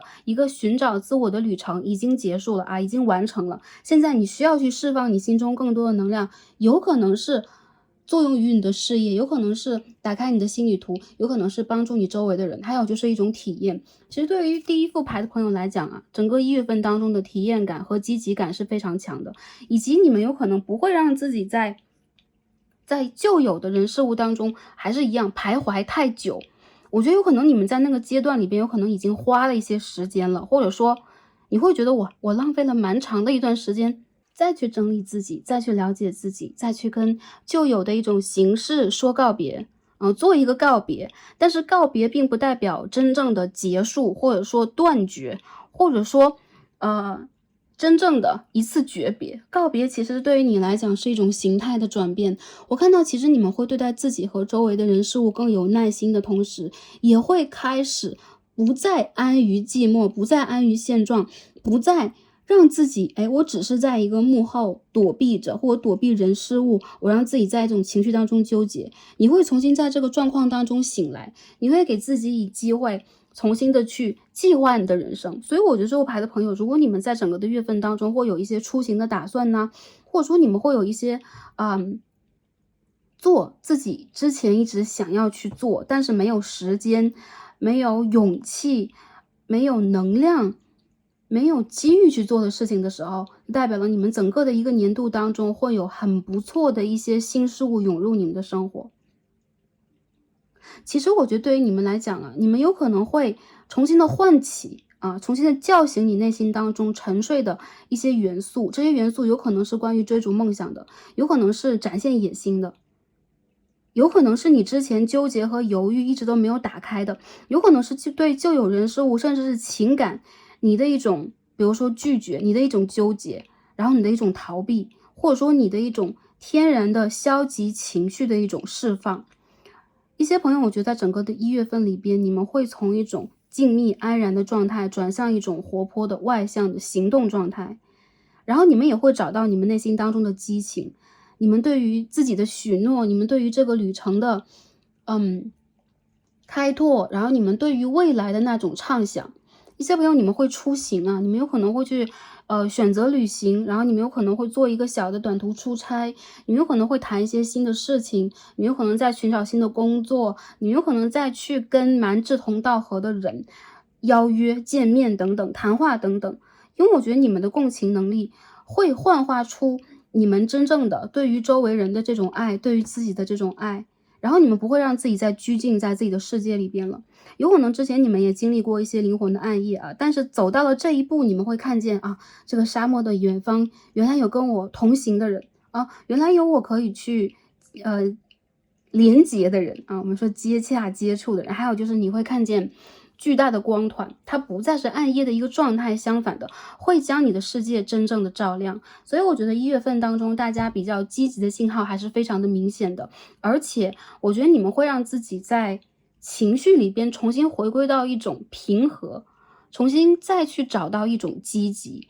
理性不理性其实我觉得第5排朋友你们不需要理性，相反的，你们在当下这个时间段反而让自己感性一些，释放一些，还有就是多去连接，多去感受，把你们的敏感幻化为你们真正的优势，是你们1月份真正可以去做的。我觉得1月份里边你们会得到一些好的消息，是行动上的，比如说有邀约，比如说有好的消息，比如说你们在去寻找的工作机会谈的合作机会开始有了不错的一些进展。但很多朋友我觉得其实对于你们来讲，这是你们真心真意跟宇宙去连接和许愿显化来的结果。还有就是其实你们内心当中不是一直都只有所谓的比如说我避世就可以，我出世就可以了，或者说我活在自己的世界就可以了。其实你们是渴望有一片远方的。那在这个1月份当中，我觉得你们会真正的正视这个想法，也会把它真正的推进成为一种行动，而不只是看看而已。我觉得你们周围的人会看到你们，还有就是这种行动其实也是你主动的，并不只是周围的人把机会给予了你就可以，你会在内心里边真正的开始去吸引和向往，以及你会把自己内心里边之前酝酿的、积累的，还有就是压制的很多东西拿出来晒在太阳下面。我觉得其实这个1月份会让你们有一种很感动的状态，还有就是你们也会很动感啊，就是说你们的行动也会让你们自己真正的看到啊，原来的我是这样的，原来的我的生活是可以这样的，去相信你们在生活当中更多的美好。那很多事情我觉得，事在人为，你们在这个月份里边有可能也会跟一些旧的人事物连接，比如说旧的合作伙伴呐、同事啊、朋友啊，或者说是感情对象，然后让你看到其实你之前想的一些问题，有可能偏消极的一些状态会真正的被调节和调动起来。我看到在1月当中啊，第2副牌的朋友，其实你们的整体能量在往一个高扬去走，就是扬起来，扬升嘛。然后在未来的3个月当中，其实也是非常重要的一个阶段，去保持去 keep 住这种好的状态。我觉得整个的2023年会让你们看到一些新的可能性。好，整体的能量啊，我们看到这儿。然后我觉得一些朋友，你们的新旅途已经在地平线上了，所以说在灵魂暗夜走出来之后，或者说你们现在是我就是在一条平平的路上在往前走嘛，也没有说很强的一个暗夜，没有说差到某种状态，但起码我觉得你们会真正的面对和接受你们的情绪，然后真正的成为一个梦想家，同时也去践行和实现你们的梦想。很多朋友除了水象比较多以外，然后就是这个射手座、牡羊座啊，甚至也有狮子座在这一组啊。好，我们洗一下牌，看一下我们在情感上是什么样的啊。我们开始去看一下第1副牌朋友的感情，1月。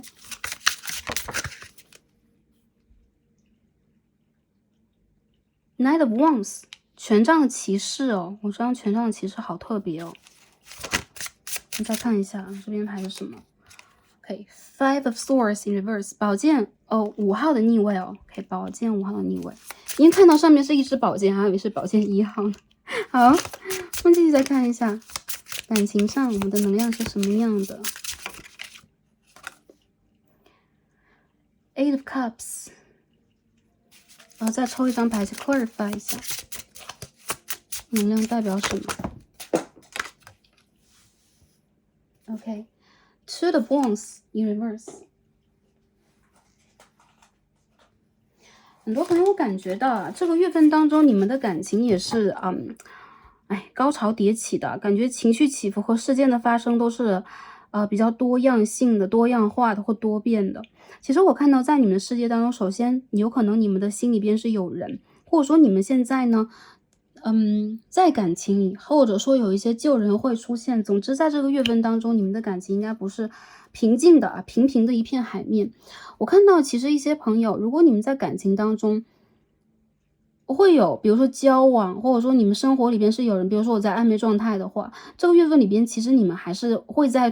开始的时候有着不错的一些交流，但同时呢，你们2个人有可能会因为一些关于未来落定的一些问题，这边我们就看到了这个 Ace of Pentacle 星币的1号 Ace of Stones， 也就是说由于一些你们需要去共同看到的远方，你们的目标，你们的一些落定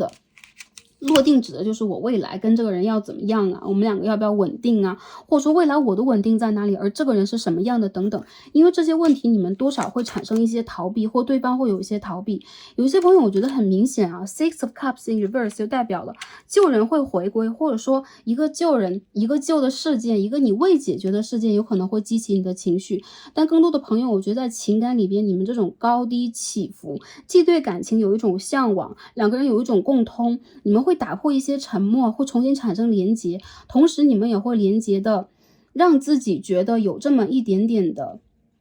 不确定。这种不确定的感觉来自于哪里？很多朋友其实你们在找你们的灵魂伴侣，或者说跟你们的周围的这个伴侣在产生灵魂的很强烈的一个互动和对撞，所以说你们会把自己内心深处很多的比如说原生家庭的问题、内心小孩的问题给拿出来。所以在整个月份当中，我觉得伴随这个水星逆行，一些朋友你们会重新的看到一些问题，还有一些朋友你们有可能会让自己感觉到在未来的一个阶段，你们需要把感情往哪个方向去推，而你跟对方到底能不能形成一个真正的共识，这才是最大的一个，我觉得是当下你们要面临最大的一个问题。好，那如果是稳定交往或在家庭当中的朋友，我觉得这个月份里边你们要非常关注对方的情绪。还有就是如果是你们的家人，你们有共同的小孩，你们有宠物的话，都要更多的关注一下。因为我感受到其实你和对方在内心里边都需要这个情感给自己的滋养，但同时你们也都会有一种希望对方更了解自己，退一步的感觉。因为这边我们看到2张5号牌啊，上面是圣杯的5号，下面是宝剑的5号，也就是说其实你们内心里边有好多内心戏没有讲出来。所以如果你们在一段稳定的感情和交流当中的话，你们非常需要去言说出你们真实的感受，而不是去逃避，甚至你们需要去面对真实的自己和对方的模样，然后让你们的感情关系真正的，比如说一件事情有一个结论，或者说我纠结的事情可以跟对方真正的讨论出一个所以然，或者说给我自己一个答案。我觉得你们其实在内心当中，在整个的1月份里边是缺乏一点安全感的，你们甚至因为缺乏这种安全感和情绪的一些起伏吧，会希望生活当中出现一些新的转化，所以你有可能会和你的伴侣，会和你的交往当中的这个人去讨论很多计划呀，或者说你们希望去打破这种沉默，或者说一种尴尬的局面，但更多的我觉得不得不面对的还是要面对。所以你们如果没有办法绕开一些问题，比如说关于一些经济的，关于一些生活改变的，关于家庭的，关于教育的，任何的一件问题，都是你们非常需要去理解到对方情绪，跟对方有一个好的交流的时间。其实这个月份里边，我觉得你们可以去进行交流，比如说我讲一些实话，我说一些实话，但更多的我觉得这个实话一定是有解决方向的，而不是说我单纯的只是跟你倾诉我的情绪。还有就是你们需要在感情里边跟对方找到一些新鲜感和新的元素，去把你们最真实的、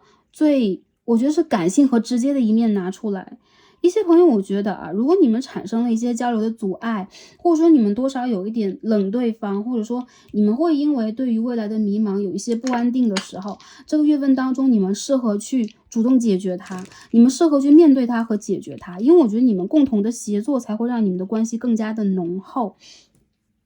第二点，如果有一些朋友你们在这种我在交往，但是就是说不稳定，还是有一些暧昧，有一些拉扯这样的一个局面的话，我觉得这个月份也是你们选择的一个月，你或对方其实都蛮想要在感情里边寻找出一个稳定的答案，亦或者是定下来的，但有可能你们两个人因为对方的，你们就像彼此的镜子一样在摇摆，然后对方在逃避的时候，我也不知道应该拿出什么样的姿态，或者说你们有可能跟对方还有一点点的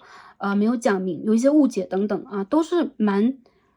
需要在这个月份当中打开的。因为我觉得这是你们感情发展非常重要的一个月份。有很多朋友我觉得你们是这种表白呀、被表白呀，或者说确定未来的这样的一个阶段。所以我觉得这个月份里边对待第二组的朋友，有可能感情上会有蛮重的一个任务但是大家还是不要特别的紧张，因为我觉得这个并不代表你们需要主动去做什么，去想什么，去考虑什么，而是如果这个能量到了，如果这能量有符合到你这个机会到了的话，你会和对方自然而然的看到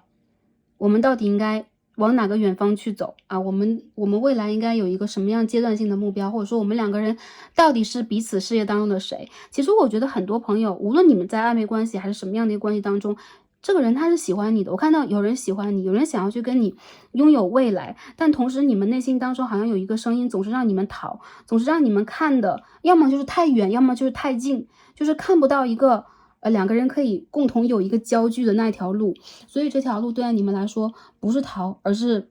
去真正的面对它，即便是没有，你们可以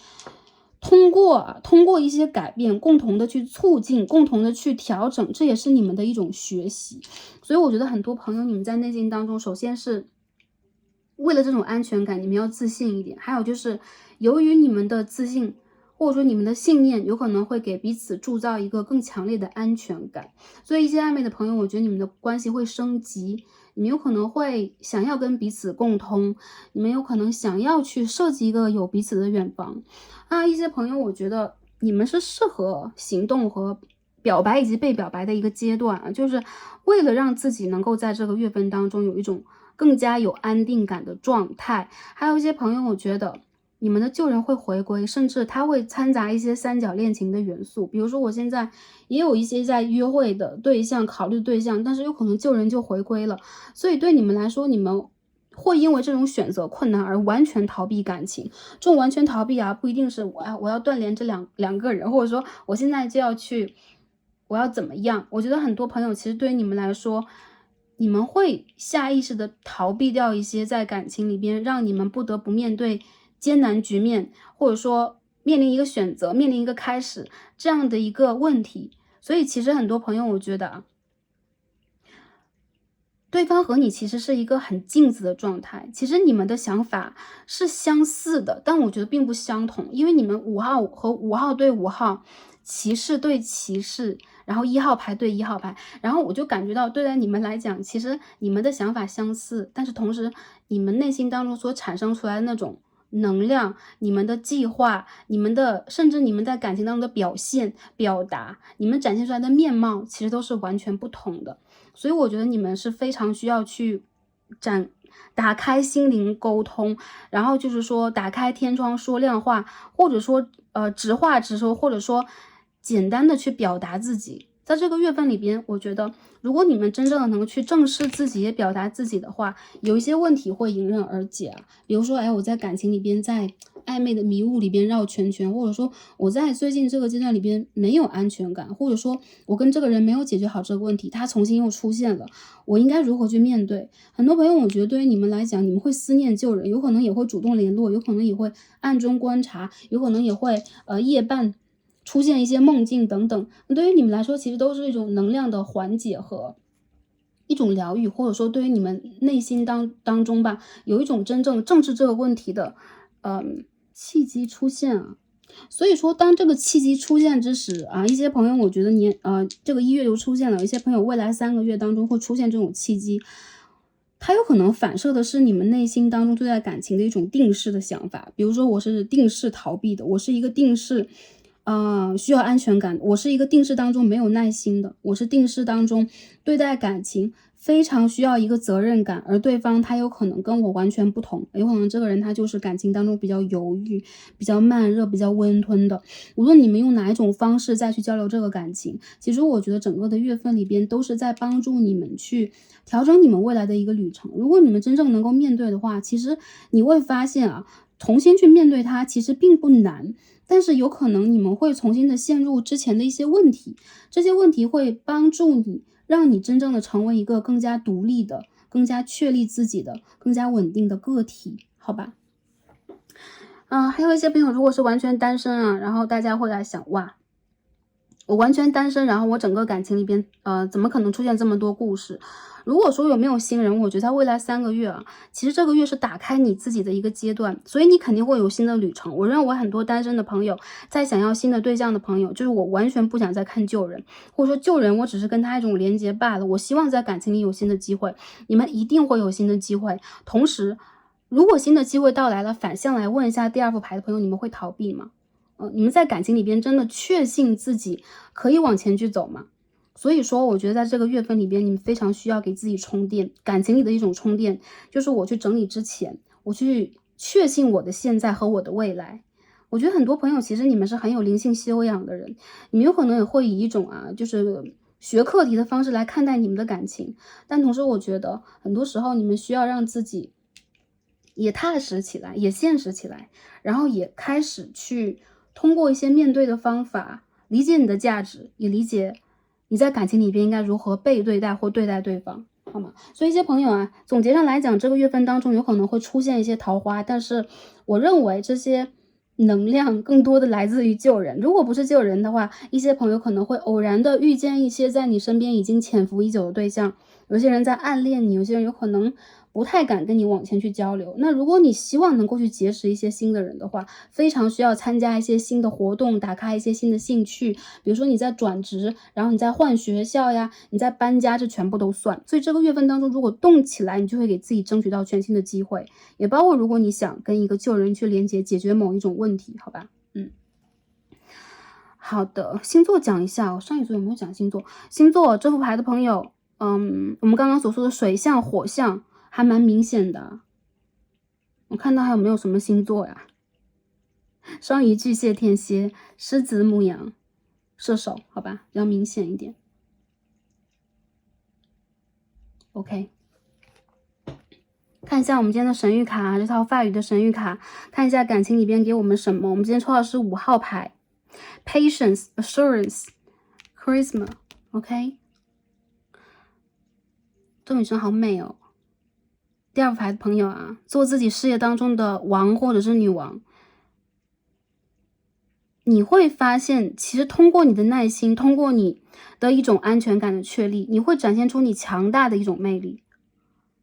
宇宙在鼓励你啊，让你通过这样的一个方式去完整你未来的一个旅途，并且经过了某一种蜕变，我觉得你们好像更理解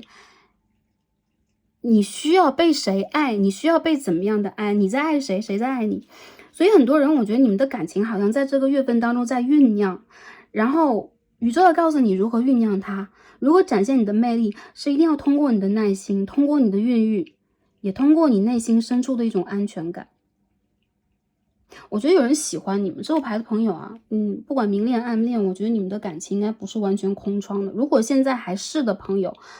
你们应该是会有对象出现，甚至在上个月有可能出现了。一些朋友未来的3个月，一些朋友我觉得你们可以在这个阶段给自己做一些形象上的改变，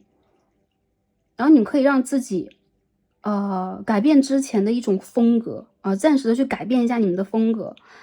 这会让你们开始通过你们的灵感吧，比如说我最近就喜欢某一种颜色，我开始喜欢某一种刺绣，开始喜欢某一种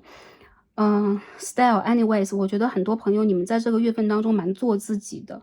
而且做自己其实才是一种非常舒服的形态。当然了，做自己和完全面对自己是2个课题，如果做了自己的话也要面对自己。比如说我现在就有一点不安全，我有点定不下来，我有点不确信等等。OK， 面对自己和接纳自己这种状态，再通过一点时间的耐心，你会发现，其实你在让自己去看到你自己更多的潜力和更多的魅力啊，这也是你内在智慧的一种散发，好吧，一个成熟的散发。好的，有些朋友，我觉得你们在最近这个阶段，就是说你们会有一种形象上真正的转变啊，有可能是成熟了，有可能是性感的，有可能是出现了一种新的魅力。总之我觉得你周围的人好像在用一种新的方式看你啊，很神奇。好，然后一些朋友，我觉得你们的怎么讲呢？其实你们的桃花，如果你们想去绽放的话，就会绽放，但同时我觉得你们有可能不一定完全再去显化它就一阵子你好像在显化桃花，一阵子你好像在逃避桃花，就这样的一种感觉，好吧 ？OK。继续我们看一下我们在事业上、财富上、学业上会有什么样的一个运势啊？我们继续抽牌，看一下第2个牌可能有这个工作。OK，Ten of Wands， 这张牌好有趣哦。好，这是我们那个凯龙星的神嘛，还是一种射手能量在这个牌上边啊？继续抽一下。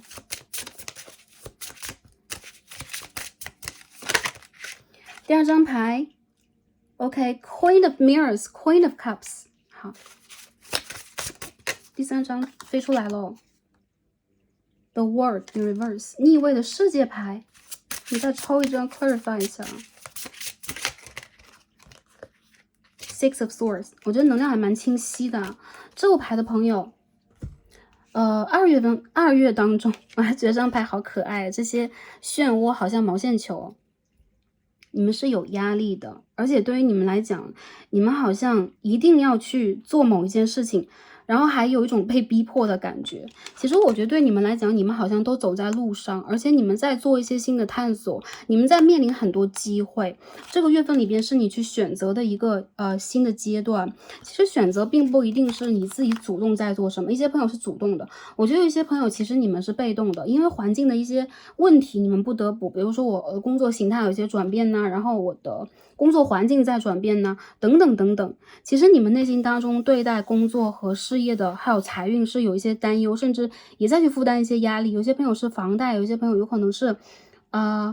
再去做的一些经济的投入、投资等等都算。但其实这个事业对待你们来讲，我还是能够看到你们是有爱的，你们喜欢做这件事情，你们才会选择，也会逼迫自己去承担更多。而你们其实是有承载能力的。还是要讲这张牌，虽然说看到了压力，但是很多朋友我觉得对于你们来讲，首先你们明确你们的目标在哪，还有就是压力再大我也负担得来，所以你们会让周围的人感觉到你好像已经有点成熟了，你好像已经拿出你的一个姿态了，你好像可以去负担很多，或者说你可以去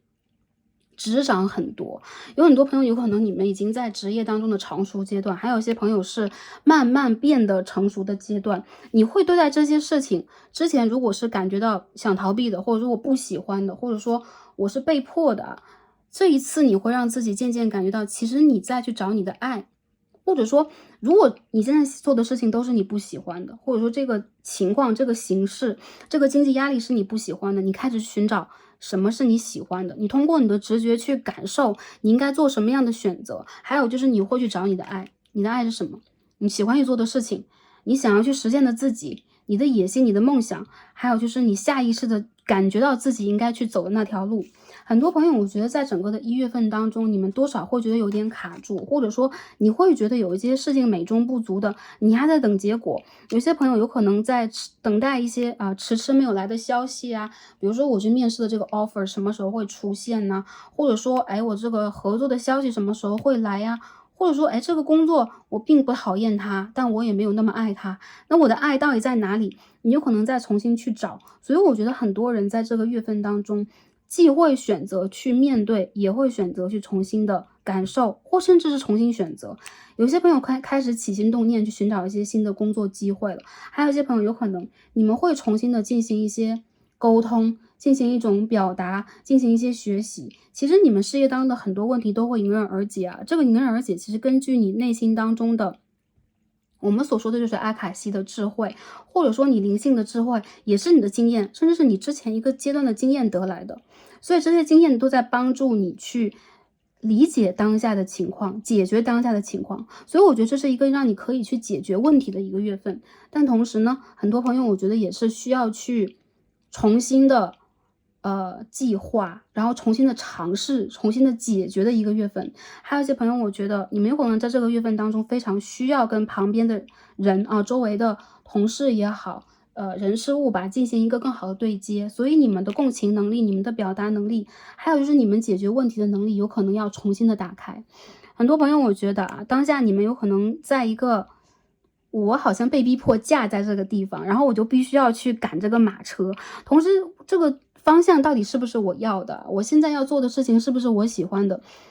是你的第二顺位，而你们现在正在去调理自己，重新走回一个我可以去找到我的热爱，我可以去找到我内心当中的创作欲望、表达欲望、我的灵感等等。这个月份当中，如果整体的去评价工作运势啊、创业运势啊平顺，只能说是平顺。我没有看到很大的一些，比如说问题，但同时呢，你们有可能在重新的思考一些问题该怎么解决。所以如果在这个能量的变化上来讲，大家非常需要注意的就是沟通。只要你们可以去包容一些、沟通一些，还有就是在你的职场和在你做事情的过程当中，跟你可以有共通的人，多去互相帮助和甚至就是直接进行一些对话吧。我觉得你的一些情绪都可以得到一些释放。还有很多朋友，其实你们知道自己可以做得了，不过内心当中就是无法避免一些情绪，比如说有点孤独感，然后有一种价值感没有办法达成的一个状态，你有可能是一种无法进也无法退的一个状况。但是我觉得啊，在未来2个月当中，你几乎都可以找到一个解决的方式，因为你是有智慧的，还有就是因为你是有灵感和直觉的，你的指导灵家族也在帮助你去解决当下的任何一个问题。所以我觉得你们操心的一些问题都可以安全的解决，但同时你们非常的需要去调整自己的身心灵状态的平衡。事业上，如果是在自己创业的一些朋友，还有就是金钱运怎么样？我这个月份当中是，紧张当中会有收获的。那这种紧张当中的收获，其实是你们解决问题而得来的。所以你们在这个月份当中会看到你们自己的更多的能力啊。比如说我已经自己做事情，当然有能力，但是你们会让自己增长能力，是通过之前的一个阶段的操劳，OK，通过之前的一个阶段的军事化的训练得来的。这些能力其实有可能也是，一开始我做这个事情的初衷是我喜爱它，我相信自己的直觉，我是做艺术，我会有这样的一个天赋。同时你会真正的通过一些实际的操作，让自己看到，其实你可以去做更多的事情，你可以把你的路铺得更远。很多朋友，我觉得你们在比如说你在扩展你的事业啊，或者说你现在有可能需要你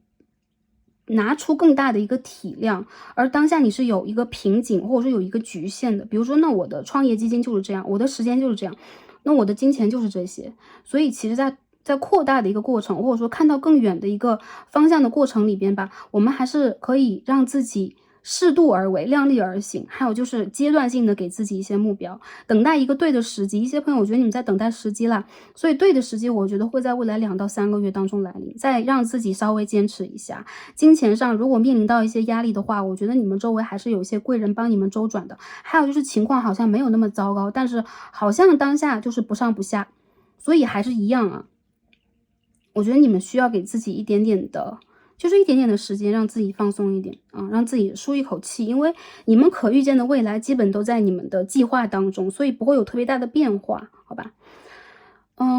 如果在想一些投资方面的问题啊，或者是尾款这不回款之类的，这个月份里边其实你们的合作方压力也蛮大，所以说你们好像可以找到一些新的方法来解决你们的一些问题，包括比如货物的流通啊，包括一些卡住的事情的办理啊等等。但是还是一样，动用你们的智慧，动用你们的一些人际关系，还有就是用一些新的方法，通过一些包容和弹性的改变，来去解决事情，好吗？然后学生朋友这个月份里边啊，看到一些朋友有可能你们在钻研自己的某一种爱好，或者说你们现在好像希望把自己的爱好变现为自己的一种真正的技能和技巧，所以好像再去做一些技能方面的提升啊，然后一些私下的学习啊，或者说最近有可能是一个你们做一件事情要去收尾的一个阶段，比如说论文啊等等。所以有些朋友有可能在赶工，有些朋友有可能在进行学习，然后有可能一些朋友在温书啊，需要去参加一些考试等等。这个月份的运势我觉得还是不错的，但同时你们需要打开你们的视野，不要局限啊。有一些问题的解决是好多好多的方法和方向的。如果之前你们我就是蛮干的，我就是说累了我就不管，然后我就一直做。其实这个月份里边你们需要用一些不是小巧思，我觉得是通过你们的经验去解决问题。第二副牌的朋友，你们是有贵人的。你们的贵人有可能是你周围的女性能量，然后偏向水象的。还有一些朋友，其实你们的贵人就是你的同事、你的朋友，然后你的恋人都算啊。很多人我觉得你们会被理解，还有就是你也会理解自己。所以这个月份里边，如果你的这个目标只是我想让自己变得更加优秀，或者说我还是给自己一点时间去等待，那我觉得大家基本上可以去看到宇宙给你不错的一个回馈了，好吧？其他方面我觉得整个的这个月份里边，对大家来讲，其实是一个蛮好的重新沉思啊，找到自己啊，再重新启程的一个状况。有一些朋友有可能是一边沉思一边启程，都可以，但是不要忘记你们内心当中那个家园，还有就是面对和直视自己，因为其实你有好多。我觉得你有好多智慧可以去解决，你有好多魅力可以去散发，但是有可能你只是暂时的忘记了，你只是暂时的有点迷茫，或你只是暂时的疲惫了，所以给自己一点时间回归，好吧？看一下天使卡啊，我们抽到的是 birds 啊，这个出生的牌，所以这个天使在事业和学业方面告诉我，你会有一个 new life，OK，such as a baby, an idea, the happy news， 所以你会有一个好的消息，你会有一个好的灵感，你会有一个好的开始，一个新的计划，它正在去影响你，或它未来会走向一种丰盛，会走向一种繁荣，会走向灿烂。所以我觉得很多朋友你们的能量是丰盛的，我在这个牌里边能感受到，其实你们有丰盛的能量，但同时呢，你们需要去孕育它。还有就是，如果它已经产生了，你需要通过你的智慧滋养它。养大它，它是你的一个 baby， 它是你真正去创造的东西。有一些朋友你们是做艺术，你们是做企划，然后你们是去创造的。我觉得你们真实的想法就是想去做一片属于你们的，比如说你的作品，这个事业是你的作品，这个项目是你的作品，这个生意，这个 business 是你的作品。我觉得你需要一个，好像是这一世你需要留下在这个星球里边属于你的一个记号，属于你的一个图案，属于你的一面镜子等等都算，你们可以去做啊。天使好像在告诉你，机会已经到来，而且你会看到这个机会在哪里，你会有一个很好的消息哦。下面看一下宇宙给我们的建议和指引。首先我们看第一张牌，29号啊 ，seedlings 播种了。很多朋友啊播种，这个月份1月啊就很好啊，一个小树芽正在破土而生，好吗？然后感觉它好像是宇宙的一颗种子啊，然后突然的爆破出来。所以我觉得很多朋友你们在这个月份当中会有一样全新的一些 idea， 全新的想法 ，Ace of Wands 全新的旅程，全新的探索，还有就是播种，重新的播种。比如说我现在有一个想法，我要去做，我要去践行它，或者说宇宙在这个1月份当中给你了一颗种子啊，神奇的种子，然后会长成那个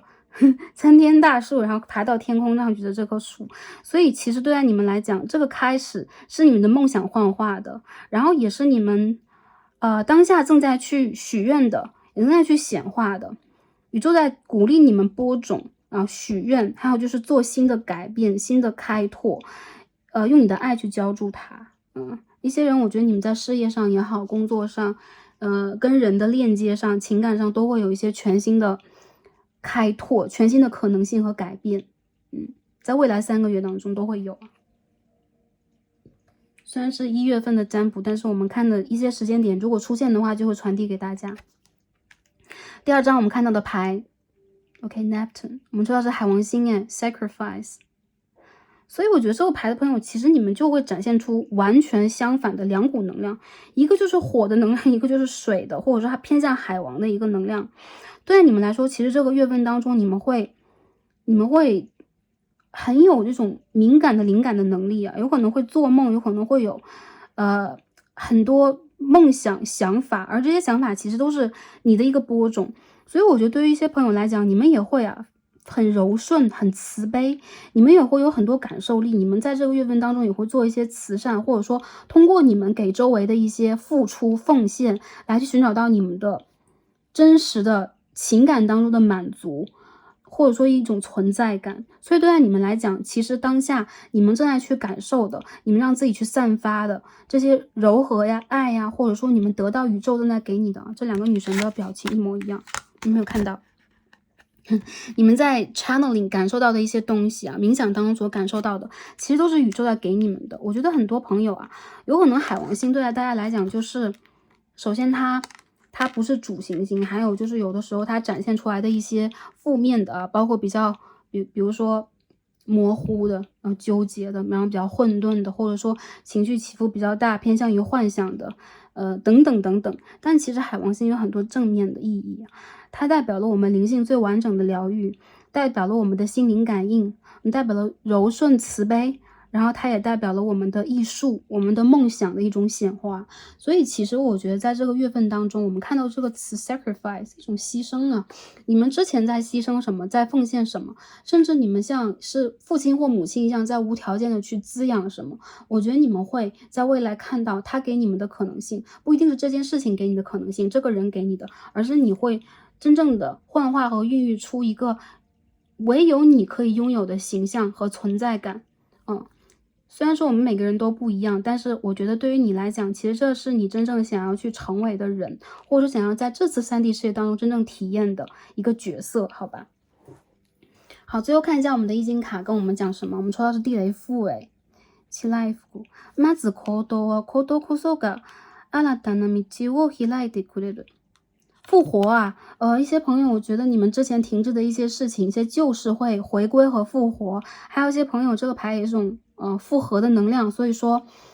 如果之前呢小吵架了之类的，等待复合的话，这是一个有机遇去复合，重新开启新的旅程的月份。有一些朋友，我觉得你们的活力啊在渐渐上升，当然我觉得在未来几个月是渐渐上升的，所以你们在想到的和感受到的一些计划，你们是需要去真正的确立它，并且有一种就是说やりたいこと諦めていたことに挑戦，也就是说你之前在想去做的一些事情，你之前想要去放弃的一些事情，有可能你需要重新的挑战它，你会意外的发现一个新的自己。这是一张我觉得是很有春意的一张牌，北半球要快春天了嘛，所以我觉得对于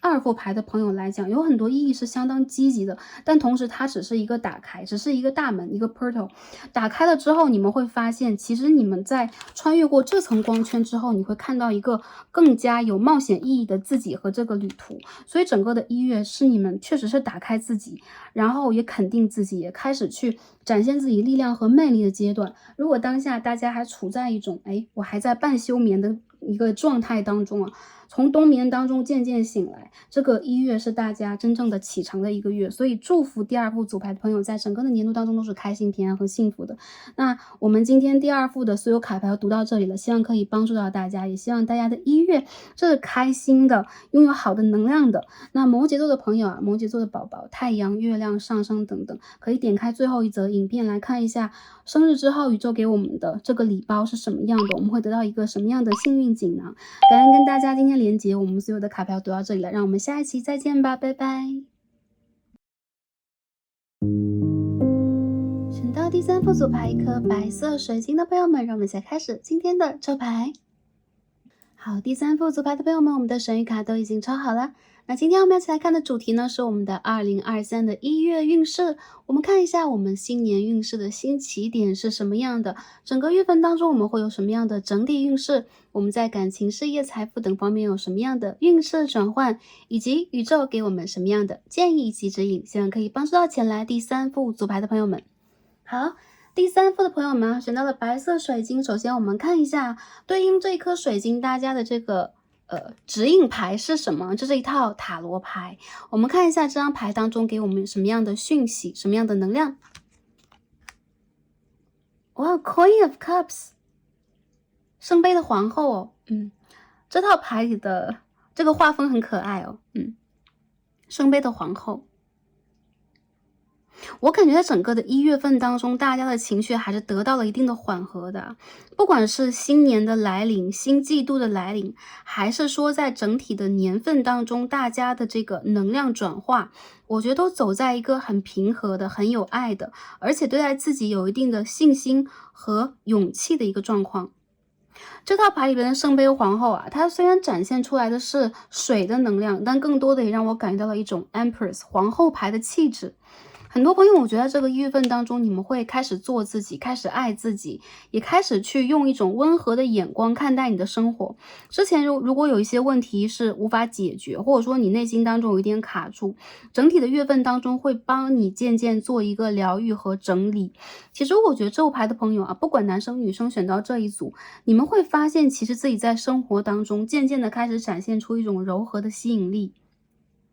你开始被喜爱，你开始有爱，然后你也开始聚集了好的人气、人缘，以及对待未来美好的向往。这个月份里边其实蛮适合你去跟周围的人进行一个互通有无的，比如说参加一些聚会呀，然后参加一些年尾的，或者说庆祝新年的这个 party， 或者说你可以通过自己的一些方式开始传递对待这个世界、对这个宇宙的爱，有可能是创造的，有可能是创作的，也有可能是对待自己，比如说我开始去热爱自己，我开始用一些方法去传递我对待这个世界的理解和喜爱，有可能是在事业上的一种开拓。但是我觉得无论如何，第3副牌的朋友，你们身上展现出了一种温柔的、包容的、体会的能量。一些朋友，你们在这个月份当中也是一样，你们会收到一些消息，有可能是来自于一样周围的人事物救人救世，还有就是你在等待的消息，我觉得会到来。还有一些朋友，我觉得你们干脆就是人际关系和人缘会爆发，也会有好的桃花到来。所以这个1月份对大家来讲，我觉得这是一个很好的 sign。也就是说 Queen of Cups 圣杯的皇后给大家能量，几乎就是让大家可以看到你们的心轮在打开，你们在通过自我疗愈的方式被疗愈，还有就是你会有一种好的能量转化，柔和的、有吸引力的，以及受到周围注目的，跟周围开始共情和理解的。第2张牌我们看一下这边我们抽的这张Zodiac Moon， OK， 月亮神谕卡。我们抽的是 Eclipse in Leo， 狮子座的日食。Compassion。首先大家有没有可以看到这个卡牌当中有一个脉轮的能量这是太阳轮、心轮的一个展开。然后我觉得很多朋友你会觉得你自己好像在调整自己的位置到你真正生活的中心去，或者说你会变成你生活的中心。这边的这句话啊 ，shine brightly like the star you are。像是你本来的样子一样去闪，像是你本来的星星的样子你去闪烁。所以在你的世界的当中，首先你会把自己放在中心位置。还有一些朋友，我觉得你们的心啊，你们这颗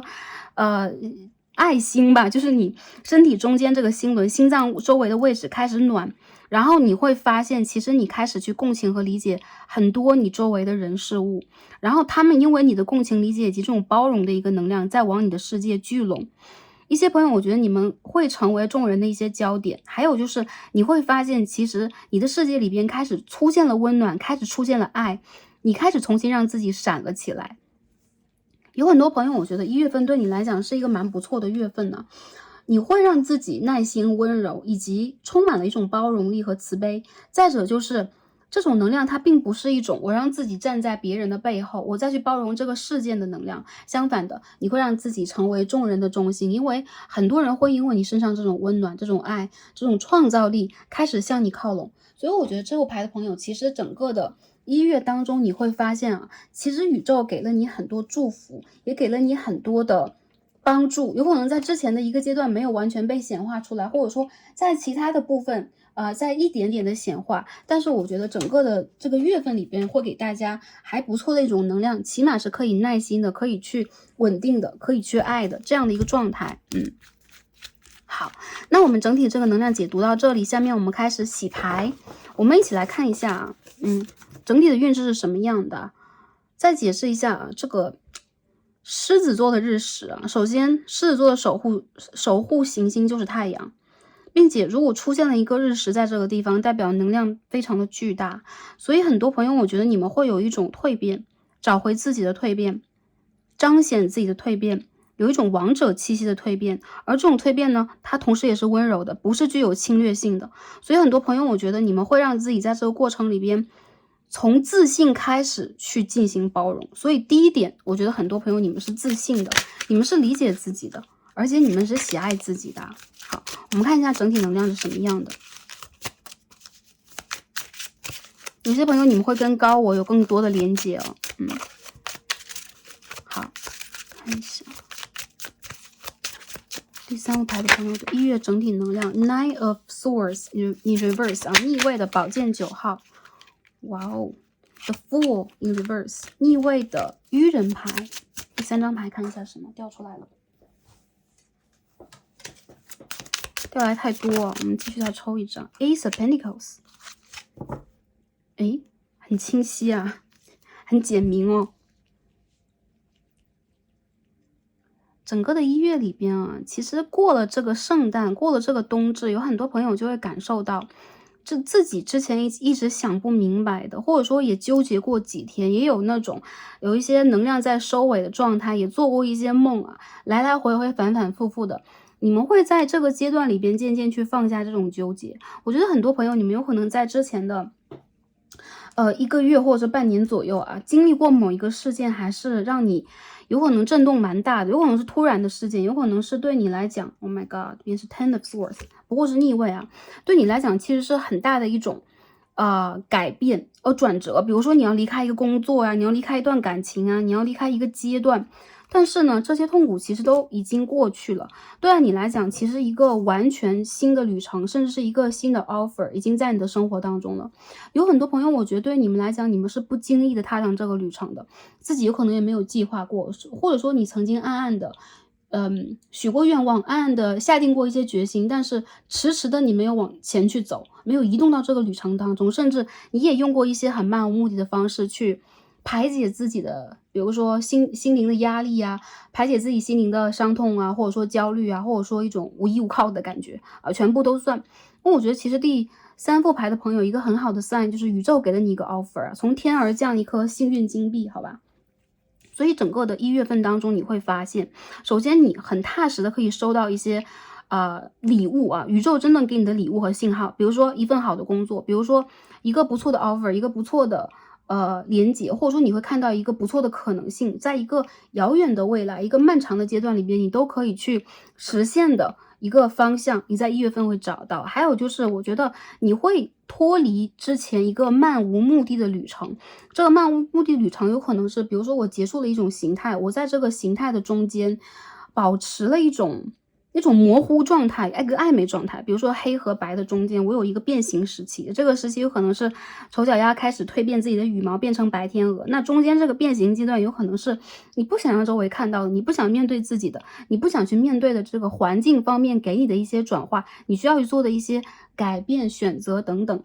这个漫无目的旅程已经结束了，一个新的旅程已经开启，而且你有可能从来都没有努力的拼命的push自己到什么样的一个状态，而宇宙在外界给了你这样的一个支援，所以在1月里边大家会有幸运出现，像是一个幸运星一样。我们在这个牌当中看到了 OK like the star you are， 就像是你之前就是一颗星星，你会回到一个星星闪耀的状态，而且宇宙也给了你这颗星星。这个是 double check， 也就是说帮助大家看到其实整个的1月里边你们会脱离之前的一个让你们觉得有那么一点点的，你有可能会感觉到外面是有地平线的，外面是有美好风景，是有远方的，但是你不会去逼迫自己进行某一种真正的改变，而这个月份当中这个改变就是到来。所以说呢，我觉得你们没有什么，比如说我们所谓的再让自己等一等就比如说我们再让自己蜕变一下呀，或休息一下的时期，你的休息其实已经结束了。我觉得很多朋友在这个1月份当中，你会切实的开始去为自己播种，为未来考虑，你会开始去做，然后你会开始去沟通，你会开始去拿出你的比如说你的作品，你珍藏在自己事业当中的，包括你的情感，你自己给这个世界看。所以我觉得这个1月份当中对你来讲是一个重新展露自己的时间，你会把自己重新的摊给宇宙，你会把自己重新的摊给这个3D 的世界，还有就是你会让自己去接到宇宙给你的这一个 offer。如果现在大家还没有感受到的话，这个愚人牌它是逆位的，也就是说一个它代表的是不经意，还有就是愚人牌的逆位其实是比如说我不知道外面的旅途是危险的我在漫无目的探索，甚至这种漫无目的会让我觉得是不负责任的，是过度天真浪漫的，是在耗费自己能量的。但很多朋友我觉得你们不经历这样的一个过程，是没有办法让自己回到一个端端正正的、很成熟的、很理智的、很稳定的一个状态。所以之前的一段时间，比如说我放逐或者说我去玩世不恭然后我去摆烂然后我去让自己比如说花时间或者说我消费自己等等都可以。其实对于你们来说，你们并不需要让自己故意的要调整自己到什么状态，宇宙自然而然的会让你回归到一个对的位置。原因就在于没有什么特别具体的，是比如说你在努力你在怎么样，因为你本身就被爱，本来的这个你其实就是具有神性的，或者说你就是具有跟宇宙的一个最强连接的。所以当这个对的时间到了，你就会打开你的连接。很多朋友我觉得对你们来讲就是说你们会得到一些意外的好消息，或者说你们也会开始一些全新的创意，以及你们的生活有可能会重新的定下来。比如说在之前一个阶段里边，你们会比如说我还不想去做，或者说我离开了一份工作，我现在还不想去找工作嘞。那在这个1月里边，有可能你们反而会让自己开始有一种积极的努力，并且这种积极探索会直接联系到结果。因此在1月份当中，我觉得很多朋友你们会切实的看到你生活当中一个全新的大门，一个全新的起点。还有就是有可能之前你从来都没有让自己极度努力的去开拓它，这个跟第一组不一样。第一组有可能是无心插柳的一个状态，而我觉得其实对于第3副牌的朋友来讲，这是宇宙自然而然的给你的一个 offer， 所以说这是你们的一个 blessing， 你们的一个祝福，或者说被保护的一个能量好。整体方面我们解读到这里下面我们开始洗牌，看一下我们在感情方面的是什么样的。因为我觉得很多朋友你们当下有可能刚刚从一个高高低低的或者说还有点起伏的状态里边走出来，所以对于你们来讲，其实当下并不是一个最强而有力的阶段你们有可能还在去找自己，或者说我还在这个蜕变中因为我们的1月刚刚才开始，对吗？但是很多朋友其实我觉得对于你们来讲，你们自身是首先你们是幸运的，以及你们是有信念的。还有一些朋友如果说我之前是不幸运的，我没有看到我的幸运在哪里，我觉得其实你们的幸运已经悄然的来到你们的生活当中了，你们绝对需要打开大门去迎接它，好吗？看感情，第一副牌的朋友。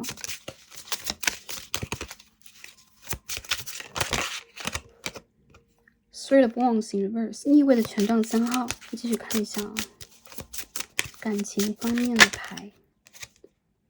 Two of Pentacles。Three of Pentacles in reverse。我们再抽一张牌去 clarify 一下啊，这3张牌告诉我们什么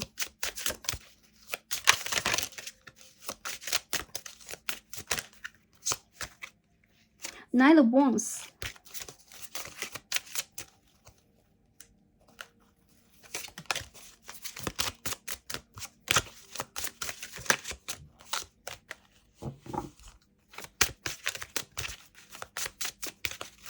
大家稍等一下哦。Justice， OK， 感受到了啊。好 ，OK， 第3副牌的朋友，感情上辛苦了啊，因为前面的牌3号、2号牌了，权杖3号、金币2号、金币3号，我觉得很多朋友有可能你们在三角关系当中，这是第一点。第二点就是一些朋友有可能你们在感情当中还在犹疑，有可能你们还在之前的和新的感情的交界处，有些朋友有可能自己在往前走，或觉得这条路呢是独木桥，然后你们有可能在感情里非常需要对方给你一个公平的明确的回馈等等，这条路马上就要明亮了。有些朋友有可能你们单纯从感情里边在经历一个暗夜时期，比如说你有可能哪怕有对象，你不太能看到远方，或者说你跟对方的连接因为距离，因为背景，因为环境，因为经济，因为各种各样的事件在你的生活里边会让你非常两难。那我觉得在整个的1月当中啊，你会发现其实你又重新有了勇气去选择，这个选择并不是完全你主动的。我感觉一些朋友是你已经到了一个临界点，宇宙需要给你一个 clarify， 给你一个公正的甚至是帮你做一个选择。那我觉得在这个月份当中，你们会看到选择能量会出现。有些朋友我觉得其实你们在感情里边也面临选择，比如说我应该选择 A 还是 B 啊，应该这条路还是那条路，事业上还是情感上应该怎么去操持。对你来讲，其实对于这件事情，你们本能的在抱有一种排斥，或者说本能的你有可能会经常摇摆不定，原因就在于无论选择哪一条，或者说无论去怎么选择，无论怎么调节自己，好像都不是那个最对的状态。所以我觉得一些朋友你们在一个感情的变形时期，你们好像是就是像水呀，或者说像水在不停的，比如说我在结冻，我在开化，我在流淌，我在变换等等，你的形态和你的心态其实一直在变换的，而且好像无路就是说申诉无门的这种状态。比如说你很想去倾诉，你很想去解决，你很想去了解自己等等，仿佛都不是一个对的时间。所以一些朋友我觉得你们在情感上还是比较憋闷的。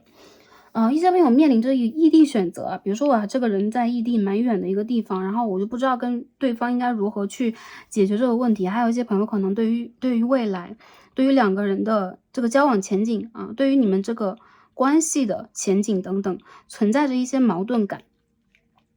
1月里边来讲啊，其实你们是只要你们行动，只要你们出手，你们会发现其实这些问题都有解决的机会。但首先呢，推荐大家在水星逆行之后再解决啊，1月18日前后吧，那个时候水星逆行才会结束。因为这之前我觉得你们还是会经历一个纠结啊、摇摆啊，然后2元对立这样一个漫长的阶段啊。经历过这个阶段的你们，其实我觉得你们会在内心里边重新去重拾一种对于自我判断的信任，比如说我要这样去做，我要那样去做，我要如何去抉择它。在这之前，当你没有抉择的时候，我觉得都是你的时间没有到，或者说都是你的能量还在那个变化当中。无论怎么变化，我觉得第一副牌的朋友，其实你们是值得热烈的表达，你们值得被公正的对待，你们值得在感情里边一个公正的回馈，而宇宙会给你这个 justice， 会给你这一份能量，让你重新的开始感觉到你世界里边会有阳光出现。有些朋友如果存在这个三角关系啊，这个选择呀，或者说你的感情处在一个不上不下的，让你觉得很纠结很卡住的阶段，你会发现其实通过这一个阶段的徘徊，你真正会感受到你要的是什么。如果你还没有感受到，你还在纠结的话，那就是纠结的时间未到，好吗？一些朋友会觉得哇，听起来好好矛盾呢，听起来真的是，很不清楚，或者说听起来就让我很纠结。我觉得其实纠结也是我们在任何一件事情里边要上的一课。有可能一些朋友你们干脆就会，尤其在感情里边选择困难，有可能一些朋友你们面临的问题就是非常艰难。比如说是面临未来的选择，面临跟一个对象的一个契约的订立，比如说我和这个人要不要承诺关系，我到底要不要跟他明牌，这个事情我该怎么去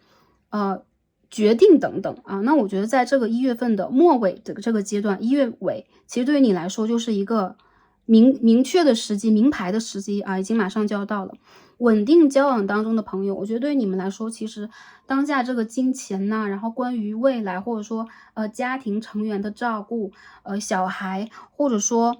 干脆就是你们各自的工作的一些问题啊，你们的一些方向都不一样，我觉得你们其实蛮缺少沟通的。一些朋友甚至你们会因为过度包容对方，自己的心里话从来都不说。而在这个1月的尾端，我觉得你们会重新的找回你们自己，会把你们真实的一些想法倾诉出来。有很多朋友，我觉得你们在这个月份当中会得到你伴侣真正的体谅，他会真正的重新审视你，还有就是宇宙也会给你这样的一个机会，让对方开窍。所以我觉得很多朋友啊，当下状态不佳没有关系啊，给自己一点点的，我觉得是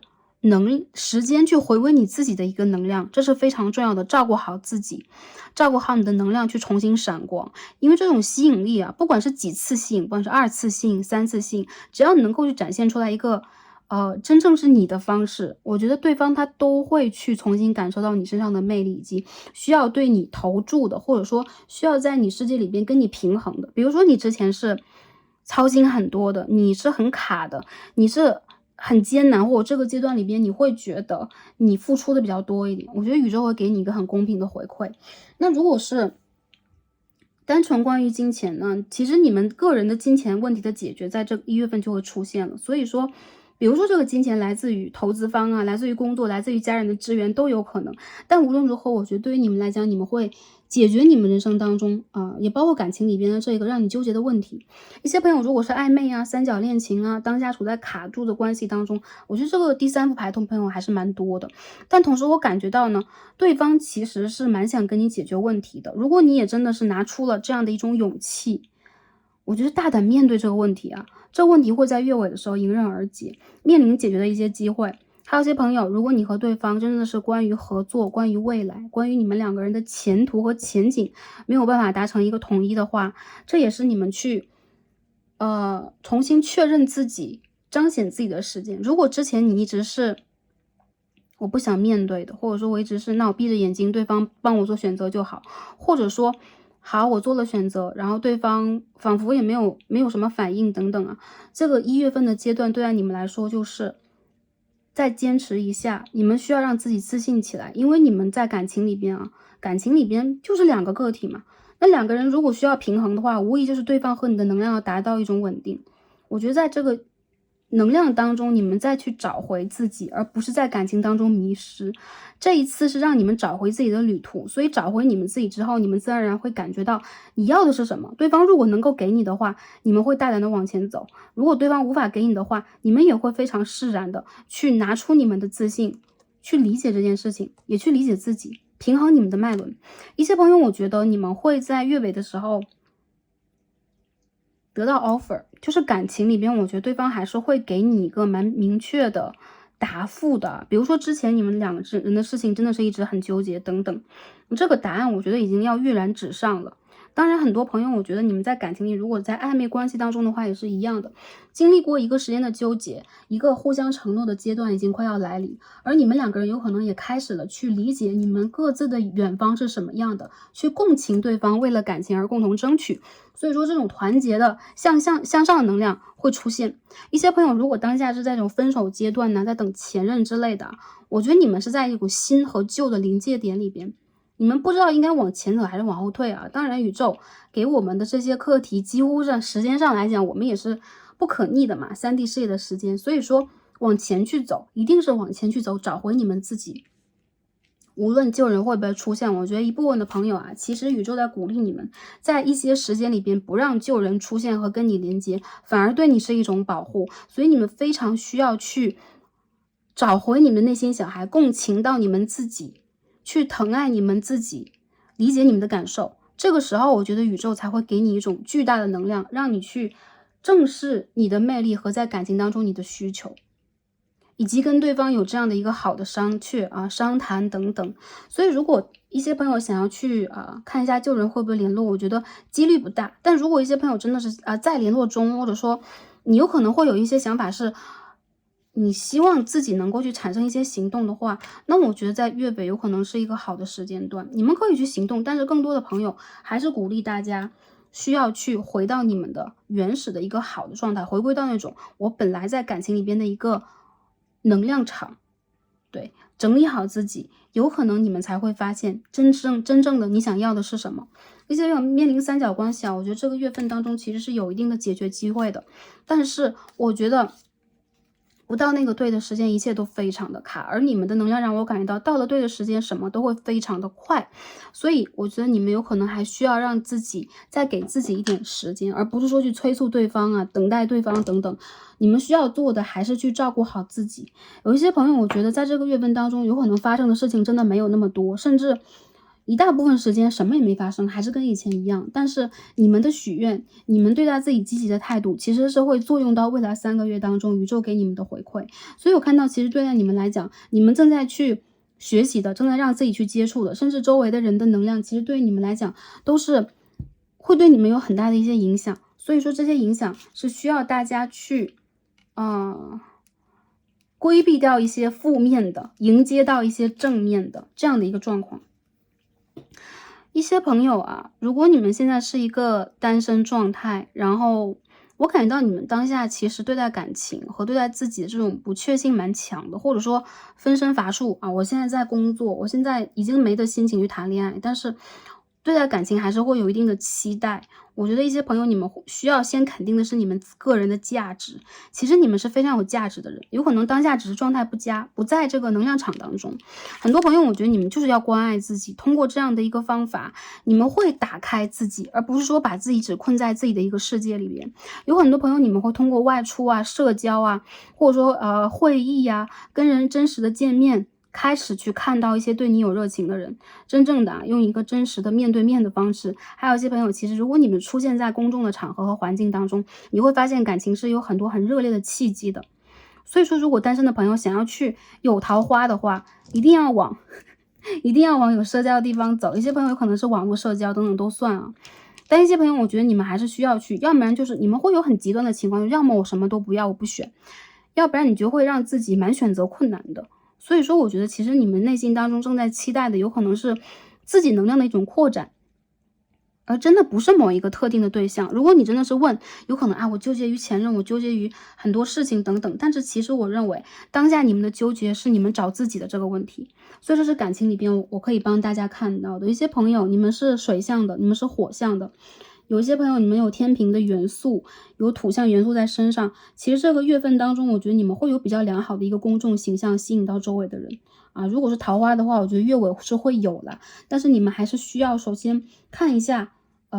你们需要吸引的是什么样的感情，而不是单纯的我只是在吸引感情而已。因为我觉得其实你们如果要吸引感情的话，它永远都会出现，但是一定要以一个你们舒服的对的形态来到你们的世界，它才会真正的被经营起来，好吗？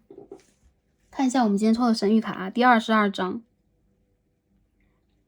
创造、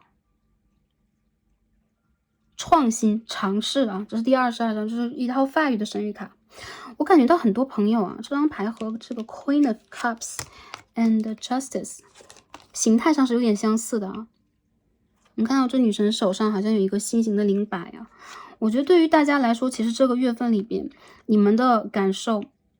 你们的创造、你们对待自己的尝试和肯定非常的重要。其实宇宙给你们很多信号，而且其实你们才是这个问题的答案。我们看到女神在一个钥匙孔的背后，有没有？很多朋友觉得这是22号牌，这边 Justice 11号牌，一些朋友有可能在修那个Twin Flame 或者说灵魂伴侣的一些课题。对于你们来讲最近这个阶段里边，不管你们在修什么，跟什么人在连接，跟什么样的灵魂在连接，最重要的就是打开你们自己，找到你们自己。其实你们是相当具有气势的人，有可能只是一段时间你把自己封存了，你把自己藏起来了，因为不想让自己的灵魂真正的受伤。而这个月份里边，其实通过你对待自己全新的认知，通过一些创造，通过一些尝试，你会发现其实你在往一个新的形态去转变，而且你的显化能量其实非常的强。当下你正在去期待的事情，你期待的人，你期待的一些回馈，其实基本上都会按照你的方式来进行。但同时它真的是不是你想要的，有一些朋友你们非常的需要去clarify， 去明确一下，在你们内心当中明确一下，好吧。有些朋友我觉得你们会在月尾的时候有可能大胆追爱吧，甚至有可能会比如说通过旅行啊，然后通过比如说去对方的城市跟对方见面的一个方式。其实我觉得一些朋友，如果你们在异地的话，见面会对你们的感情真的有蛮强的一个助力作用的。但同时对待你们来讲，这件事情它公不公平，你们需要用什么样的一个方式去经营这份感情，这是未来你们可以去改变的，你们可以去显化的，你们可以去尝试的。所以你们内心里边一定要有一个理性的度量衡，好吧。好，感情方面我们看到这儿啊，下面我们可以看事业财富这个方面啊。我觉得牌在鼓励大家找回自己啊，做自己啊，真实的自己啊，真正让自己舒服的自己，而不是在情绪里边会委屈，会不停的要转化自己和变形的一个状态。好，第一张牌我们出现是 Death 死神牌的逆位，继续看一下啊。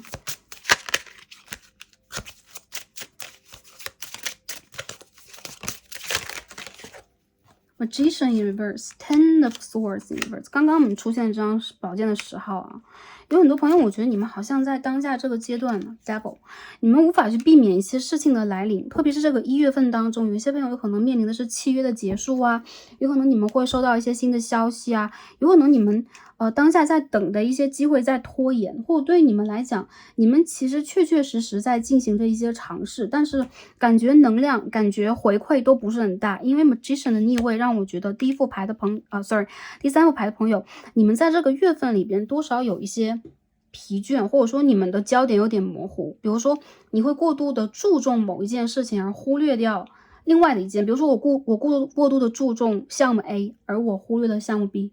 我过度的注重了一些跟人的交流，一些信息的采集，而我忽略了一些其他的元素和方面。很多朋友我觉得在这个月份里边，你们在重新的转化，然后一些朋友你们有可能会有一些偏财，但是确实1月当中对你们来讲，事业上并不是一个要去发力的好时间，你们非常的需要让自己去调整。还有一些朋友有可能当下处在一个我刚刚失业，刚刚转化我的工作，刚刚要辞职的一个阶段。1月里边会不会有好的一个机会？我觉得如果你们去采集信息、收集能量的话，一些好的消息会到来，但是它只代表了一个 new start， 只是代表一个新的开始。而如何去开始它，如何去采集这些信息，如何去让自己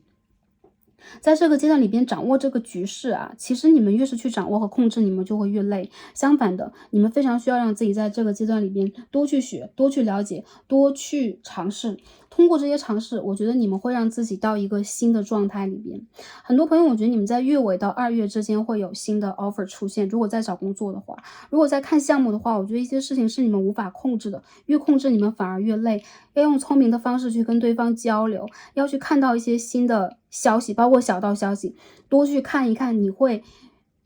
有更多的选择。还有一些朋友，我觉得你们会被周围的一些人他们所散播的一些消息在调动你们的情绪，比如说你们会有一点不安全感，或者说你们会觉得这个人我是不是应该多去帮他一下，他是不是讲的也蛮有道理的，我是不是应该牺牲我的一部分利益等等。宇宙在告诉你的就是当下有可能你没有那么强烈的一个把控意识，所以有的时候特别是最近水星在逆行嘛，到1月18日还在逆行，有的时候你在做决断的时候你会有一点糊里糊涂啊，并不是一个贬义词，而是很多朋友特别是偏水象，或者说这个1月其实逆到的是摩羯座嘛，有些朋友是土象星座的，也都会觉得我怎么以前蛮清楚的，我这个月份里边会有一点疏漏啊，有一点糊涂的状态。所以说我觉得你们需要首先是谨慎，还有就是不要太过于敏感，你们在这个阶段里边非常需要去掌握更多的信息来进行判断，还有就是不要去着急判断，谨慎一点，还是一样啊。有些朋友我觉得你们在事业当中会收到一些消息，但这个消息有可能并不是你喜欢的。我觉得你们需要花一点时间，让自己多观察一些全局再进行判断，不要着急判断，因为1到3月它还会发生其他的转变。那如果是在我们刚刚说看新工作我觉得1到2月你几乎就会有一些工作，比如说一些你在投的 resume， 你再去募集的一些公司等等，会多多少少给你一些回馈。你们现在还在这件事情有可能还在进行当中所以在进行的这个过程里边，我觉得很多朋友你们好像在找都是蛮不错的，或者说公司门面都蛮好的这样的一个环境，或者说你的合作方是这样的。如果在创业的朋友，你们需要跟对方多去交流一下，然后也多去看看周边的然后再做决断。还有一些朋友，我觉得如果最近你们的工作压力比较大，或者说你们就觉得身体很累呀、很疲倦呢，还是一样灵活弹性，然后甚至你们观察一下周围人在怎么做，然后你们可以多多少少给自己一点空余，或者说给自己一点点放松，放轻松一点可以的情况之下放个假呀，然后或者说给自己多一点的时间休息偷一个懒都没有关系的。因为其实这个月份当中 Magician 是逆位的，首先它代表了水星逆行Magician 魔术师牌是水星，所以说这个水星在逆行的时候，它出现了逆位，也代表了如果你们当下在做一个全新的转化，或者说这个时候这个改变不得不来临了，那1月份当中的一些改变它不是坏的，但是你起码需要花一点时间判断它，了解它。如果是一些创业的朋友，我觉得这个月份当中有可能有一些员工要离职有可能有一些项目要结尾有一个新的开始签订一些契约对你们来讲，其实当下都是你们需要重新判断的，也包括在金钱的投入上，你们可以重新判断一下。其实可以说一切尽在你们的掌握，但是同时我觉得由于你们当下需要一点点的时间去调整你们自己做一个判断，所以反而你们多去看、多去听、多去观察不是一件坏事。放长远把目光。还有一些朋友，如果当下你们有一些投资要去重新进行的话，你们需要调整一下这当中的结构了它现在并不是最优的，但是呢，我觉得对于你们来说也并不是不好，只不过是你们需要把未来也放在你们的计算当中，那你们就需要让自己，比如说我看得更远一点，我计划的更多一点，或者说我让自己当下保守一点，这都是可以的。有些朋友我觉得你们会有一些偏财，或者说之前的一些尾款会收回来，或者说你们周围的人会给你们一些创造财富的机会。那这个月份里边，我觉得你们也会有一些花销，然后是关于一些创意上的，关于一些知识上的，学习上的，或者说一些宣传上的，比如说我要去行销我的 social media， 我做我的 SNS 之类的这样的一些投入是会有的，你们也会投入时间在上面。最后看一下，就是说在学生朋友当中我觉得你们这个月份里边也会多少有一点累的、倦的，有可能11月开始到现在就已经这样了。如果可以的话，你们可以多去休息。那如果你们真的是要去，比如说我要去考试之类的有些朋友我觉得你们首先放轻松一点。如果真的是当下这个考试和这个结业非常重要的话，你们非常需要用对的方式，千万不要走捷径。然后还有一些朋友，我觉得你们在最近这个阶段里边，如果临时抱佛脚的话，70分左右是可以达到的。但是如果你希望能够去得到更多的，比如说肯定或者更好的一个答案，我觉得你们有可能是要去耗费体力花时间的。当然最后的结果我觉得并不糟糕，但是前提条件就是一些朋友你们在之前也花了这个时间在上面，积累很重要。我们在很多牌里边也看出这样的一个能量了，好吗？然后最后呢，其他能量就是1月里边，我觉得第3副牌的朋友多少有点累，你们的累就是来自于一种身体的、情绪的，然后说不清道不明的累，或者说很多事件还在进行中，所以会让你们有点心力交瘁的感觉。1月里边对待你们来讲其实还是一样能够独处的话可以多一点独处，对你们来讲可以去享受生活呢，就花一点时间去享受生活。如果你们真的觉得周围的人工作同事原生家庭的家人可以给你们正向的疗愈的话，你们就去接触它。如果不能的话，你们也可以选择，比如说我自己去满足我自己，用这样的一个方式让自己舒服和重新回到一种有能量的状态，好吧？看一下我们的这个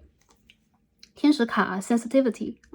敏感度所以说最近你会有很敏感的一些感受，是你的缪斯女神呢正在去启迪你，给你这种创造力。所以我觉得第3副牌的朋友sorry 星已经逆到 Star Seed 了吗？就是第3个牌的朋友啊，最近你们会有一种敏感的创造力，你们会，我觉得是情感上、直觉上的敏感。其实有的时候这种敏感会让我们感觉它不一定完全是舒服的，但是它会带给你一些其他角度的启迪。所以说最近这个阶段里边，你们可以去掌握和把握你们这种敏感，也包括一些直觉上的一些能量场上的一些蜕变。很多朋友我觉得你们1月的时候能量有点重，还有就是你们身体会疲倦啊，有点疼痛啊，所以说我觉得你们可以去比如说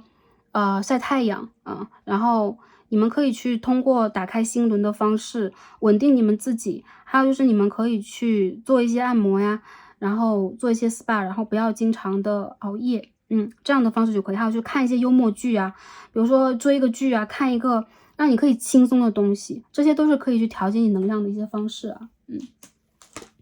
最后看一下神谕卡给我们讲什么。第一张我们抽到是 coins， OK， 金币耶，这边有张金币1号，所以很明显就是一些朋友你们会有意外偏财，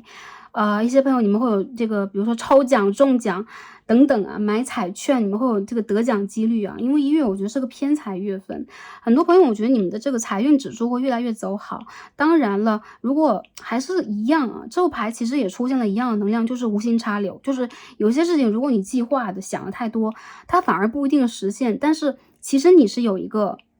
丰盛度在这儿的，宇宙在给你一些 offer， 所以我觉得你们反而会在一些你意想不到的地方得到一些真正金钱上、物质上的一些回馈，或者说一些礼物啊、奖赏啊、bonus 等等啊。第2张我们抽到的是这个 North Node，北焦点呢。第1套牌是南焦点，第3套牌就是北焦点。北焦点代表了我们这一世要去体验的，我们未来要去经历的，然后我们要学的课。其实北焦点它是一个很敞开的一个点，一个虚点啊。对待我们来讲，其实很多朋友你们在这个整个的1月当中，你们会发现啊，你会敞开自己，重新的去计划未来，你会让自己更加的，比如说有一种野心，有一种欲望要去达成的感觉。但同时我觉得它的这种产生有可能也是你能量回归的一种体现。如果之前你消极还没有这种能量的话，代表你的能量还没有回来。如果你开始去展望未来了，你开始有这样的一种渴望、渴求和甚至是开始计划、开始行动、开始去倾听、观察，这都代表了你在未来的一个阶段要去踏上这个旅程，它有可能是注定的。因为北焦点和南焦点它都是相对来说非常宿命的一个点。北焦点带来的东西其实是我们要去做的课，也包括我们自身的自主选择啊。很多朋友我觉得你们这一世里边，你们也可以看一看北焦点落在哪嘛，然后有可能在未来这1个月份当中，你会体现出这样的一个能量了。一些朋友你们摩羯座啊，我觉得这个其实水星逆行对你们是会有影响，但同时我看到有一些影响它并不是坏的，反而是一种 review 啊，是一种重新的看待啊、整理和反思，好吧。所以我们看一下这边我们抽到的易经卡，我们抽到的是水天虚，这是一张显化的牌啊。水天虚。何月何日に夢を叶えると紙に書いておく。決意で決まる。这边还是等待啊 ，waiting。OK， 待つ。所以说，在何年何月我要去实现什么样的梦想，现在要写在纸上，要有一个决断力。要决定它，所以当下呢是一个需要让自己气一点的啊，让自己沉着冷静的一个时期，去等待机会。当下我们会有一些就是说好的信号出来，为了我们可以去接到这些好的信号，我们不要让自己犹豫，要等待我们可以去发挥实力的时候。我觉得这是很好的一张牌呀。首先新年大家要许愿，再者就是新月大家要许愿。还有就是我看到很多朋友，其实我们说许愿选择日子是因为宇宙的能量是这样，它有可能会给我们能量一个加持，但是其实我们的愿的力量是很强的。如果你有这个愿望，什么时候你都可以去写。所以看到这个视频之后，大家可以去选择一个好的时间，写你们的新年愿望列表，把你们的这个具体的时间、具体的月份，你要去实现什么，都填好这个表单。把这个表单当成一个 offer 给宇宙，然后我觉得很多朋友写完之后，你们就可以静待时机了，因为这张牌让我感觉到，其实你们的愿望正在被宇宙收走，然后你们在跟你们的高我和指导灵有着很强烈的一个共通。有些朋友你们的愿望有可能包含了未来的工作和财运，还有一些朋友有可能是你们在感情里，特别是正缘方面的一些显化，还有就是你们个人魅力的一些显化、创造力的显化，你都可以去许愿。然后宇宙在等待着你们递上你们的愿望清单，好吗？去点出你们要在你们的桌上呈现出来的餐点。在整个的2023年度，我觉得对待大家来说也是你们运势转换的重要时机，但是1月份有可能是你们还需要在静待时机的一个点。我觉得过了这个时机，对待你们来讲会有更多的好运，特别是月尾的时候，好吧？OK， 那所有的卡牌我们解到这里了，希望可以帮助到第3副组牌的朋友得到你们需要的讯息和能量，也希望大家在整个的1月当中也是开心平安和幸福的，拥有一个好的年度的开端。然后摩羯座的朋友可以点开第4则影片看一下，新年我们的生日之后会有什么样的好运，有什么样的幸运锦囊给到我们。感恩跟大家今天的连结，祝福大家一切顺顺利利。那我们今天所有的卡牌就解到这里了，让我们下一期再见吧，拜拜。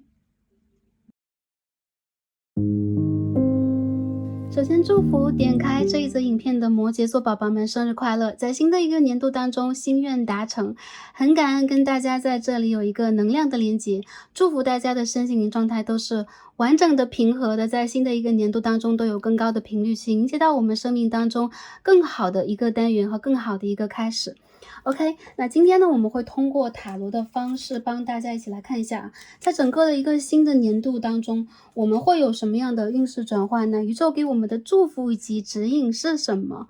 那首先呢，我们一起来看一下今天抽到的神谕卡。今天我们的神谕卡是一样啊，掉出来2张。那最左边的第1张牌，45号牌 ，Dream sweet, sleep deep 好梦啊，甜梦好梦。我感觉到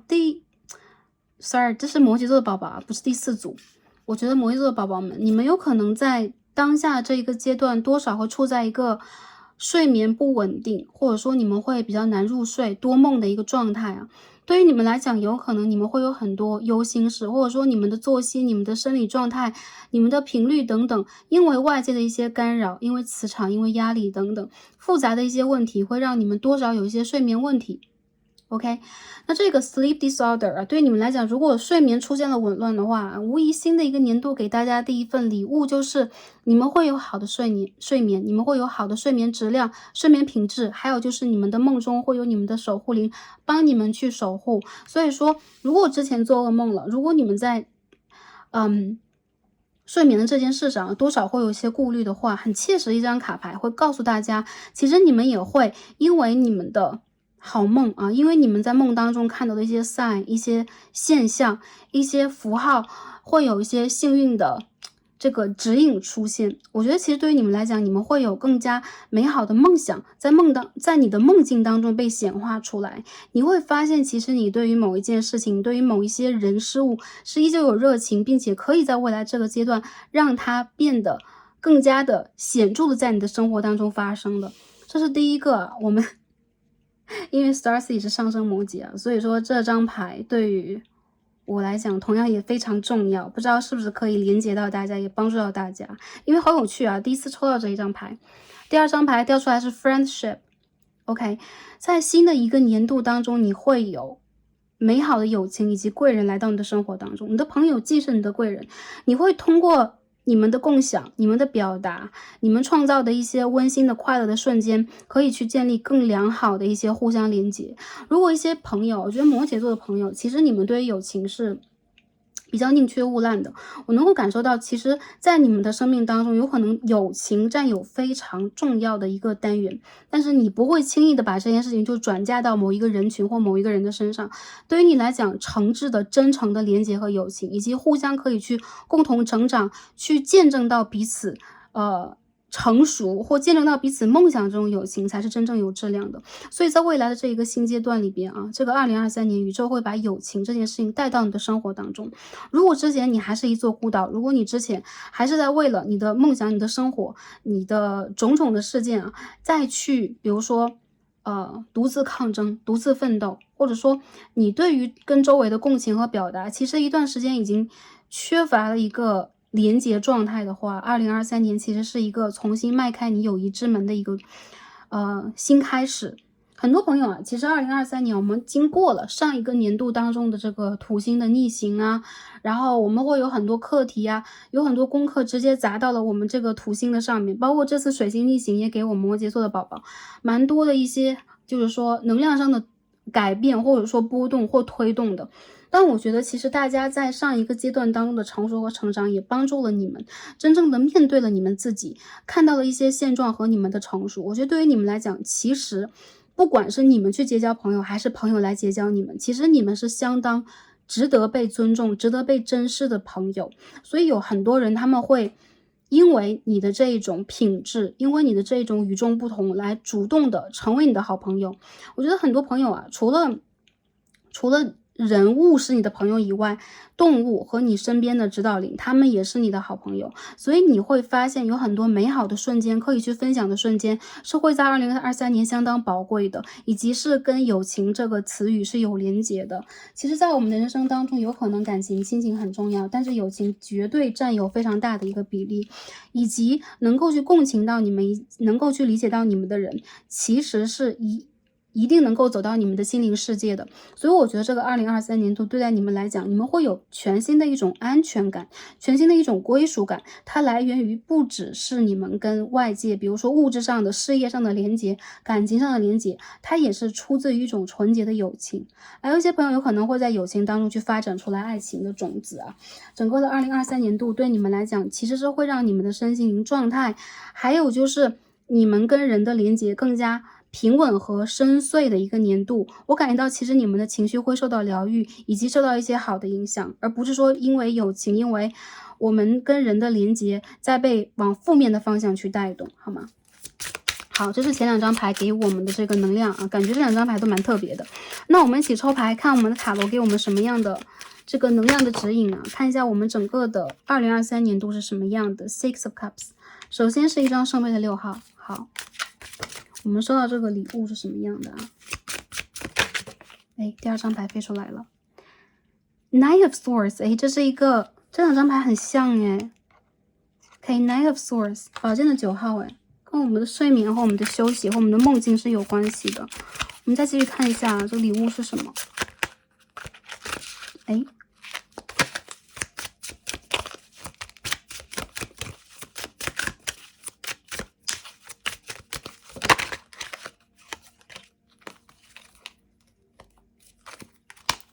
好，大家稍等一下啊，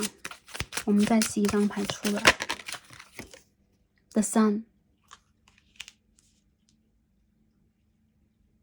这张牌好美哦，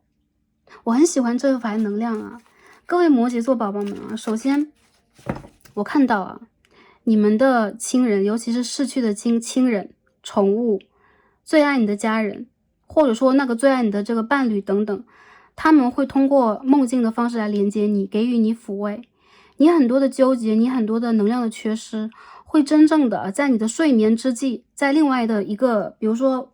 次元，另外的一个维度，另外的一个空间，真正的被解决和调养。所以这份礼物其实给到大家是让你们可以穿越你们内心的恐惧，看到真正的太阳。我看到很多朋友，其实你们周围是会出现相当照顾和爱着你们的人。这边我们可以看到门后边有一个人影，大家不要怕。这边有一个很可爱的动物指导灵，我们可以看到 Knight of Swords。其实我看到对待你们来讲，睡眠也是你们的一种学习，你们在另外一个维度和空间的学习。而在今年这个礼物当中，我看到其实你们的很多问题、困扰、苦难、苦痛等等啊，就是说身体上的也算啊，我身体不舒服等等都会被解决，就是在你睡眠之际。我看到有很多朋友其实珍爱着你的灵魂，在你的周围守护着你，他们其实跟你之间的连接是灵魂上的，你的灵魂家人、你的灵魂伴侣、你的指导灵，他们都很希望把你牵到一个全新的有太阳的空间当中去，希望你能够晒到太阳，希望你能够看到正午的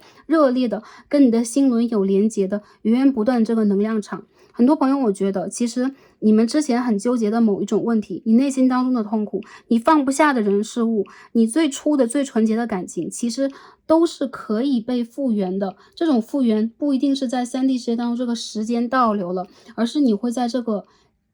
就是说生日到来之际吧，看到其实很多问题是来源于你的恐惧的。当你解决了这个恐惧，你会发现你的生命展现出了更大的一个能量。宇宙直接把这个能量给到你了，你周围的指导灵把能量直接给你了，直接就是你的电池。所以很多朋友我觉得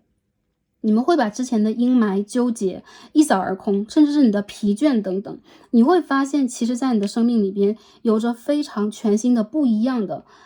就是说太阳一般能量出现。这个1月份里边你们就会感受到，其实之前卡住的一些事情，也包括是你的情绪，包括它是一股能量，它在被真正的解决，或者说一些问题它在被真正的解释。你们才会发现这个答案是什么之后，真正的看到你的生命有多少的能量，有多少的勇气，有多少源源不断的动能啊，就像太阳能一样。其实我觉得这个摩羯座的朋友啊，你们可以多去连接太阳，比如说晒太阳，比如说你们有可能可以去打开你们的心轮，你们当然也非常重要的就是给自己非常好的休息。有很多朋友我觉得你们当下有可能还有一些挥之不去的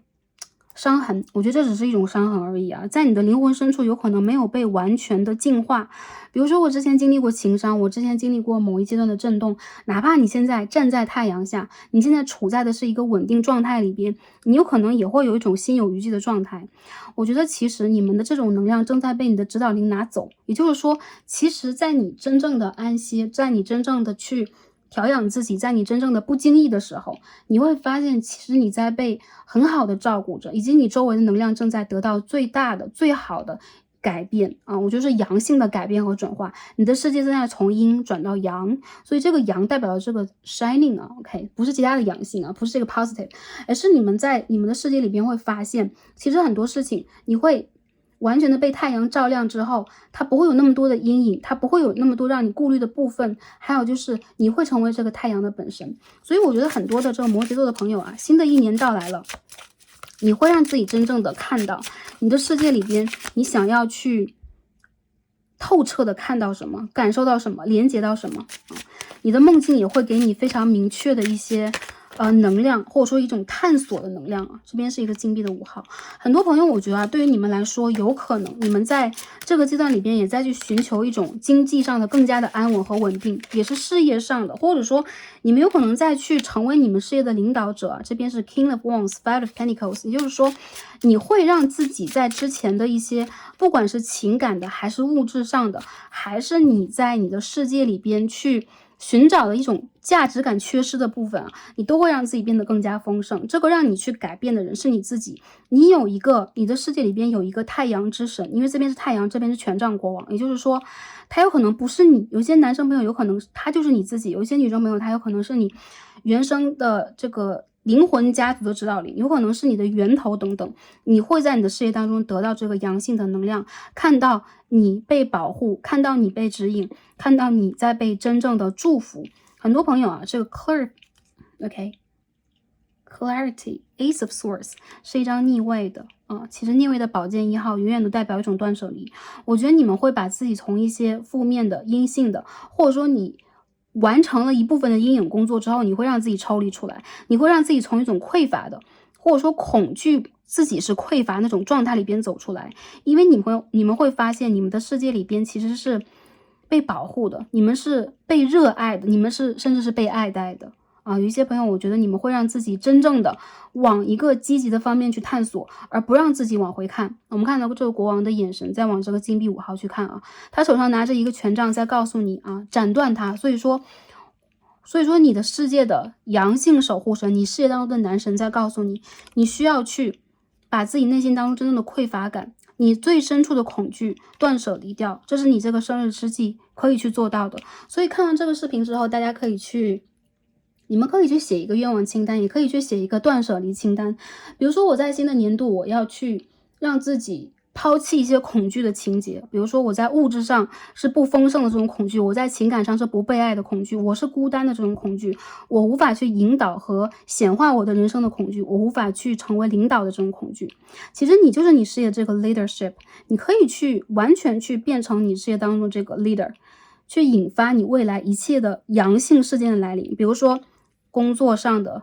比如说变化，你成为了更高频率的一个领导者。比如说之前你是这个我们说过啊 junior， 比如说你之前是在一个初始阶段，你可以让自己再往上跃进一级了。还有就是你们在世界里边往往在决定什么，它就会发生什么。在这个年度里边，其实你许的愿望非常的重要，包括生日的愿望。有些朋友有可能过完了生日了，那其实对你们来讲啊，当下你们在许的愿望也同样的重要，因为当你们起心动念，不一定只是那个特别的日子，在你们需要去拿出你们愿望的日子，宇宙都会在接收你们的能量。还有就是你们的指导灵非常的 powerful， 他们在教你去做一个正向的转变，真正的去了解什么是你需要的。所以啊，这张牌我看到了一张 Emperor 国王牌啊，不管男生女生，我觉得抽到这组你们的能量其实蛮强的，它其实代表了你们内心当中的野性，也是你们的神，还有就是你们灵魂当中的阳性的神性，不管男生女生都有这个阳性的神，因为我们的生命有阴性也有阳性啊，两个方面其实都是有的。我看到你们会随着自己的直觉和本能做事，不会像以前一样我是收缩的，或者说我是谨慎的，我是去观察周围的状态，我是谦虚的一个状态。你们会在这一个年度当中让自己成为真正的王者，或者说王者真正的会归来。一些朋友我觉得在情感的方面啊，你们会看到跟你们非常相辅相成的人出现，或者说阴性和阳性能量，你们会展现出一种保护和被保护的能量。比如说你是女生的族群，那有可能会有一个极其保护你的人，给你承诺的人出现。如果是男性朋友的话，那你们会看到那个你极其想保护的人，其实他和你是完全的一个整体。所以说你会去找回和找到那个跟你极其有缘分的人，去互相修补对方。时间点我看到很多朋友你们会在2023年的秋季啊，大约是9、10、11月份当中看到这个极其重要的人物出现。还有一些朋友，如果你们在事业上等待好的 offer， 一些工作的进展，我觉得你们是会升级的，所以说你们有可能会升职加薪，你们有可能会找到新的工作方向，甚至一些朋友你们会转业，你们会看到在工作里边全新的一些可能性。你在这一次不会让自己只是很谦虚的去学习、去帮助、去辅助，在这一次你是主导者，好吗？所以我觉得整个2023年度也是所有摩羯座宝宝你们的运势大开的一个年度。我看到其实你们会正向的去对抗你们内心的恐惧，正向的对抗你们的一些缺失，还有就是你会真正的去引导自己做一些情绪上的断舍离，情绪上非常的重要，也包括一些人际关系啊。还有一些朋友，我觉得对于你们来说，你们不会让自己在只是保持一种谦虚态度，这次你们会高调起来，好吗？所以这一个年度当中也鼓励大家可以去站在舞台的中心，可以去多用你们自己特殊的方式去显化和吸引属于你们的事件的来临。比如说好的合作方，吸引你的人，欣赏你的人，可以去帮助你的人，可以去真正的去了解和跟你共鸣的人，他们甚至也会成为你最好的朋友，好吧？这边我们抽到的牌啊 ，well-being，